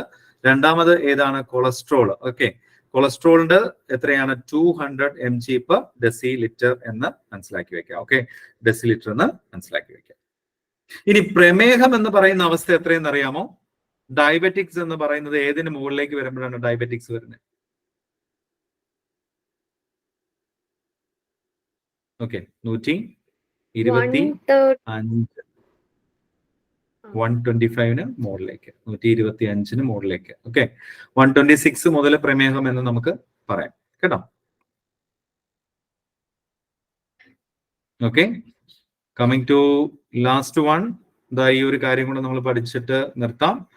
ഇതിൽ ധാതു ലവണങ്ങൾ വേണ്ട, ഇത്രയും മതി, ഇത്രയും ഇന്ന് മതി. നമുക്ക് ധാതു ലവണങ്ങളും അല്ലെങ്കിൽ ഈ പറയുന്ന പോലെ വൈറ്റമിൻസും നമുക്ക് അടുത്ത ക്ലാസ്സിൽ നോക്കാം. അപ്പൊ ഞാൻ ജസ്റ്റ് പറഞ്ഞ കാര്യങ്ങൾ ഒന്നും കൂടെ ഒന്ന് ഓർമ്മിപ്പിക്കുവാനായി. നമ്മള് ശരീരത്തിന് ആവശ്യമായ പോഷകങ്ങളെ കുറിച്ചാണ് നമ്മൾ പറഞ്ഞത്. അടിസ്ഥാന പോഷകങ്ങൾ എന്ന് പറയുമ്പോൾ ഭക്ഷണത്തിൽ നിന്നാണ് നമുക്ക് കൂടുതലും ലഭിക്കുന്നത്. അത് രണ്ട് തരത്തിൽ നമുക്ക് തിരിക്കാം: സ്ഥൂല പോഷകങ്ങളും സൂക്ഷ്മ പോഷകങ്ങളും. സ്ഥൂല പോഷകങ്ങളിനകത്ത് എക്സാമ്പിൾ ആയിട്ട് പഠിച്ചത് മാംസ്യം, കാർബോഹൈഡ്രേറ്റ്, കൊഴുപ്പ്. ഓക്കെ, ദെൻ മൈക്രോ ന്യൂട്രിയൻസിനകത്ത് നമ്മൾ പഠിച്ചത് ജീവകങ്ങളും ധാതുക്കളും. ഓക്കെ, പിന്നെ നമ്മൾ ഈ ഒരു പിക്ചർ വെച്ചിട്ട് കുറെ ക്വസ്റ്റ്യൻസ് 13 ക്വസ്റ്റ്യൻസ് നമ്മൾ പഠിച്ചിട്ടുണ്ട്. നിങ്ങൾ ഈ പിക്ചർ നോക്കുമ്പോൾ തന്നെ അറിയാം. ഫോട്ടോസിന്തസിസ് പകൽ സമയത്ത്, ദെൻ കാർബൺ ഡൈ ഓക്സൈഡ് അകത്തേക്ക് സ്വീകരിക്കുന്നു, ഓക്സിജൻ പുറത്തേക്ക് തള്ളുന്നു, ഗ്ലൂക്കോസ് സ്റ്റാർച്ച് അല്ലെങ്കിൽ അന്നജം രൂപത്തിൽ അത് എന്ത് ചെയ്യുന്നുണ്ട്? ശേഖരിക്കപ്പെടുന്നുണ്ട് എന്നൊക്കെ നമ്മൾ പഠിച്ചു. ദെൻ അത് ഹരിതകം അല്ലെ കണ്ടുപിടിച്ചത് കാവൻറ്റ്യൂ അല്ലെങ്കിൽ പെലറ്റിയർ ആണ്. അതുപോലെ തന്നെ എന്താണ് സസ്യത്തിന്റെ അടുക്കള എന്നറിയപ്പെടുന്നത് ലീഫാണ്. സൈലവും ഫ്ലോയത്തിനെയും കുറിച്ച് നമ്മൾ പഠിച്ചു. സംവഹന കലകളാണ്. സൈലം ലീഫിലേക്ക് ജലവും ലവണങ്ങളും കൊണ്ടെത്തിക്കും. ഫ്ലോയം ആ ലീഫില് ഉൽപ്പാദിപ്പിക്കുന്ന അല്ലെങ്കിൽ എന്താണ് നമ്മുടെ ഈ ഇലയില് പാചകം ചെയ്യുന്ന ഭക്ഷണ പദാർത്ഥങ്ങൾ ബാക്കിയുള്ള എല്ലാ ശരീരഭാഗങ്ങളിലേക്കും കൊണ്ടുപോകുന്നത് ഫ്ലോയമാണ് എന്ന് നമ്മൾ പഠിച്ചു. ഓക്കെ, ക്ലിയർ അല്ലേ? ദെൻ അടുത്തത് എന്താ പറഞ്ഞത്? പി എച്ച് മൂല്യം. പി എച്ച് മൂല്യത്തിനകത്ത് നമ്മൾ പറഞ്ഞു പി എച്ച് പേപ്പർ ഉണ്ടാക്കാനായിട്ട് ഉപയോഗിക്കുന്ന സസ്യം എന്ന് പറയുന്നത് ലൈക്കൻസ് ആണ്. ലൈക്കൻസ് എന്ന് പറയുന്ന ഒരു സിംബയോട്ടിക് റിലേഷൻഷിപ്പ് ആണ് അല്ലെ? ഇതിനൊക്കെ ഫംഗസും ആൽഗയും കൂടെ ചേർന്നത്. അതിൽ ഏറ്റവും കൂടുതൽ ഉള്ള ആള് ആരെന്ന് ചോദിച്ചു കഴിഞ്ഞാൽ ഫംഗസ് തന്നെയാണ്. ഫംഗസ് കൊടുക്കുന്നത് താമസ സൗകര്യമാണ്, ആൽഗെ കൊടുക്കുന്നത് ഭക്ഷണമാണ് എന്ന് ഓർത്തു വെക്കാം. പിന്നെ ഞാൻ നേരത്തെ കോമ്പിനേഷൻ പറഞ്ഞപ്പോൾ ഫംഗൈ പ്ലസ് സയനോ ബാക്ടീരിയയുടെ കാര്യമൊക്കെ പറഞ്ഞ് ഓർമ്മയിലേക്ക് കൊണ്ടുവരിക. വർണ്ണമഴയ്ക്ക് കാരണമായിട്ടുള്ള സസ്യം ഏതെന്ന് ചോദിച്ചാൽ ലൈക്കൻസ് ആണ്. മലിനീകരണ സൂചകമായിട്ട് ഉപയോഗിക്കാൻ പറ്റുന്നത് ലൈക്കൻസ് ആണ് എന്നൊക്കെ നമ്മൾ പറഞ്ഞു അല്ലെ? പിന്നെ പി എച്ചിന്റെ കാര്യം പറഞ്ഞു, മഴവെള്ളത്തിന്റെ പി എച്ചിന്റെ കാര്യം പറഞ്ഞു. 6.8 to 7.2 ആണ്. പക്ഷെ അത് നമുക്ക് ശുദ്ധജലമായിട്ട് കണക്കാക്കുന്നതുകൊണ്ട് 7 നമുക്ക് പറയാവുന്നതാണ് എന്ന് നമ്മൾ പറഞ്ഞു. പിന്നെ സസ്യലോകത്തെ ഇരപിടിയന്മാരെ കുറിച്ച് പറഞ്ഞു. അവിടുത്തെ നൈട്രജൻ സൈക്കിളിന്റെ കാര്യം പറഞ്ഞു. നൈട്രജൻ സൈക്കിളിനകത്ത് നൈട്രജൻ ആദ്യമായി വിഘടിക്കപ്പെടുന്നത് അമോണിയ ആയിട്ടാണ്. അമോണിയ അതുപോലെ ഉപയോഗിക്കാൻ പറ്റുന്ന ചെടി എന്ന് പറയുന്നത് നെല്ലാണ്. അമോണിയ നൈട്രേറ്റ് ആയിട്ടും പിന്നെ നൈട്രേറ്റ് ആയിട്ടും, അതായത് സസ്യങ്ങൾക്ക് ഉപയോഗിക്കാൻ പറ്റുന്ന നൈട്രജന്റെ ഭാവം എന്ന് പറയുന്ന അല്ലെങ്കിൽ രൂപം എന്ന് പറയുന്നത് നൈട്രേറ്റ് ഫോമാണ്, എ ഫോം ആണ് എന്ന് ഓർത്തു വെക്കാം. എന്തുകൊണ്ട് ഇരപിടിയൻ സസ്യന്മാർ അല്ലെങ്കിൽ അവരറിയപ്പെടുന്നത് ഓക്സാലോഫൈറ്റുകൾ എന്നാണ്? അമ്ലത്വമുള്ള മണ്ണിൽ ജീവിക്കുന്നതാണ്. അവിടെ എന്തില്ല? നൈട്രജൻ ഫിക്സേഴ്സ് ഇല്ല. അതുകൊണ്ട് തന്നെ ചെടികൾക്ക് ആവശ്യമായിട്ടുള്ള 3 മൂലകങ്ങൾ ഏതൊക്കെയാണ് എന്ന് ചോദിച്ചാൽ ഏതൊക്കെയാന്ന് പറയും കുഞ്ഞുങ്ങളെ? 3 ആവശ്യമായിട്ടുള്ള മൂലകങ്ങൾ ഏതൊക്കെയാ? NPK. Okay, nitrogen, phosphorus, potassium. Potassium. Nitrogen, phosphorus, potassium. ഇതിന്റെ ഒരു ക്വസ്റ്റ്യനും കൂടെ പറഞ്ഞോട്ടെ. ഈ പൊട്ടാസ്യത്തിന്റെ എന്തിനാ ഈ നൈട്രജൻ എന്താ ചെയ്യുന്നേ?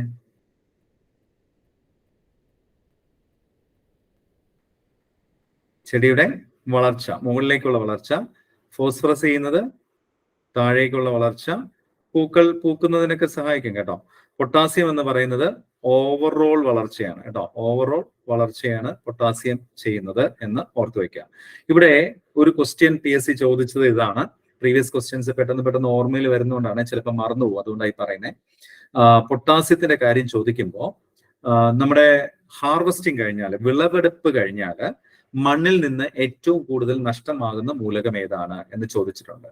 അപ്പൊ അവിടെ നിങ്ങൾ തെറ്റിക്കും. നൈട്രജൻ എന്ന് പറയും, പൊട്ടാസ്യം എന്ന്, ഫോസ്ഫറസ് എന്ന് പറയും. പക്ഷേ ആൻസർ എന്ന് പറയുന്നത് പൊട്ടാസ്യമാണ്. എന്താണ് ക്വസ്റ്റ്യൻ? വിളവെടുപ്പ് കഴിഞ്ഞാൽ മണ്ണിൽ നിന്ന് എത്രയും പെട്ടെന്ന് കൂടുതലായിട്ട് നഷ്ടമാകുന്ന മൂലകം. കാരണം എന്താണ്? ഇത് ഓവറോൾ ആണ്. അതായത് മുകളിലേക്കുള്ള വളർച്ചയ്ക്കും താഴേക്കുള്ള വളർച്ചയ്ക്കൊക്കെ ഏത് ഉപയോഗിക്കുന്നുണ്ട്? പൊട്ടാസ്യം ഉപയോഗിക്കുന്നുണ്ട്. പക്ഷെ നൈട്രജനും ഫോസ്ഫറസും അങ്ങനെ ഉപയോഗിക്കുന്നില്ല. പൊട്ടാസ്യം ഓവറോൾ ആയതുകൊണ്ടാണ് പെട്ടെന്ന് തീർന്നു പോകുന്നത്. അതുകൊണ്ടാണ് വിളവെടുപ്പ് കഴിയുമ്പോൾ മണ്ണിൽ നഷ്ടമാകുന്ന മൂലകം ഏതെന്ന് പറഞ്ഞാൽ അത് N അല്ല, P അല്ല, പക്ഷെ ഏതാണ്? K ആണ്. പിന്നെ ഡ്രോസീറ, നെപ്പന്തിസ്, ദെൻ വീനസ് ഫ്ലൈ ട്രാപ്പ്. പിന്നെ മണ്ണിലെ ബാക്ടീരിയകൾ എന്ന് പറഞ്ഞ് പഠിച്ചത് അസറ്റോബാക്ടറും നൈട്രോബാക്ടറും. ഓക്കെ, പിന്നെ പല്ലുകളെ കുറിച്ച് പഠിച്ചു. ഉളിപ്പല്ല്, കോമ്പല്ല്, അഗ്രചർവണകം, ചർവണകം. 8, 4, 8, 12. പിന്നെ 32 പല്ലുകൾ, 20 പാൽപ്പല്ലുകൾ. ഓക്കെ അല്ലെ? വിസ്ഡം ടീത്ത് എന്ന് പറയുന്നത് ചർവണകമാണ്, മോളാർ ടീത്തിനെയാണ് പറയുന്നത്. ഓക്കെ, പിന്നെ നമ്മൾ പറഞ്ഞ പോഷണ പ്രക്രിയയിലെ ഘട്ടങ്ങളാണ് injection, then digestion, absorption, then അതുപോലെ തന്നെ അസിമിലേഷൻ, എക്സ്ക്രീഷൻ. ഇതിനകത്ത് ആദ്യത്തെ ഘട്ടം എന്ന് പറയുന്നത് ആഹാര സ്വീകരണം, അവസാനത്തെ ഘട്ടം എന്ന് പറയുന്നത് വിസർജനം. ദെൻ പിന്നെ നമ്മൾ ധാനികത്തിലേക്ക് വന്നു. കാർബണും ഹൈഡ്രജനും ഓക്സിജനും കൂടെ ചേർന്നാണ് ധാനികം ഉണ്ടാക്കിയിരിക്കുന്നത്. ഊർജം നൽകുക എന്നതാണ് മുഖ്യധർമ്മം. വിവിധ രൂപങ്ങൾ: അന്നജം, പഞ്ചസാര, ഗ്ലൂക്കോസ്, സെല്ലുലോസ്. ദെൻ വിവിധ രൂപങ്ങൾ പറഞ്ഞപ്പോൾ നമ്മൾ ഏറ്റവും കൂടുതൽ കാണുന്നത് ധാന്യങ്ങളിലും കിഴങ്ങ് വർഗ്ഗങ്ങളിലുമാണ്. ഏത് രൂപത്തില്? അന്നജ രൂപത്തില്. ഐഡൻ ടെസ്റ്റ് ഏതിനു വേണ്ടിയിട്ടാണ്? ധാനികം കണ്ടുപിടിക്കാൻ വേണ്ടിയിട്ട്. ഏത് നിറത്തിലാണ് നമുക്ക് കിട്ടുന്നത്? കടും നീല നിറത്തിലാണ്. ഓക്കെ, വളർച്ചയ്ക്ക് പിന്നില് ശരീര നിർമ്മിതിക്കും വളർച്ചയ്ക്കും സഹായകമാകുന്നത് പ്രോട്ടീനാണ്. മുടി, കോശങ്ങൾ, ദഹനരസങ്ങൾ. ഓക്കെ, ദെൻ അതുപോലെ തന്നെ നമ്മൾ പറഞ്ഞു hydrogen, carbon, oxygen, nitrogen, sulphur.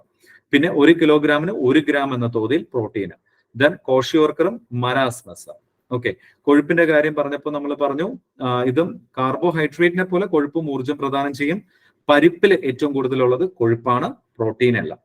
Then ഏതാ പറഞ്ഞ? കൊളസ്ട്രോളിന്റെ നോർമൽ റേഞ്ച് പറഞ്ഞു 200 mg/dL. ബ്ലഡ് ഷുഗറിന്റെ 70 to 110 mg/dL ആണ്.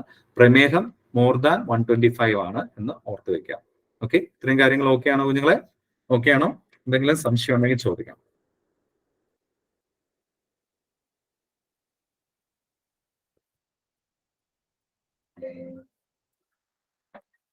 ഓക്കെ ആണ്. Okay sir. ഓക്കെ, അപ്പോൾ മനസ്സിലായെന്ന് പ്രതീക്ഷിക്കുന്നു. ഞാൻ എന്ത് ചെയ്യാം, ഇത് നിങ്ങൾക്ക് നോട്ട് ഷെയർ ചെയ്യാം കേട്ടോ.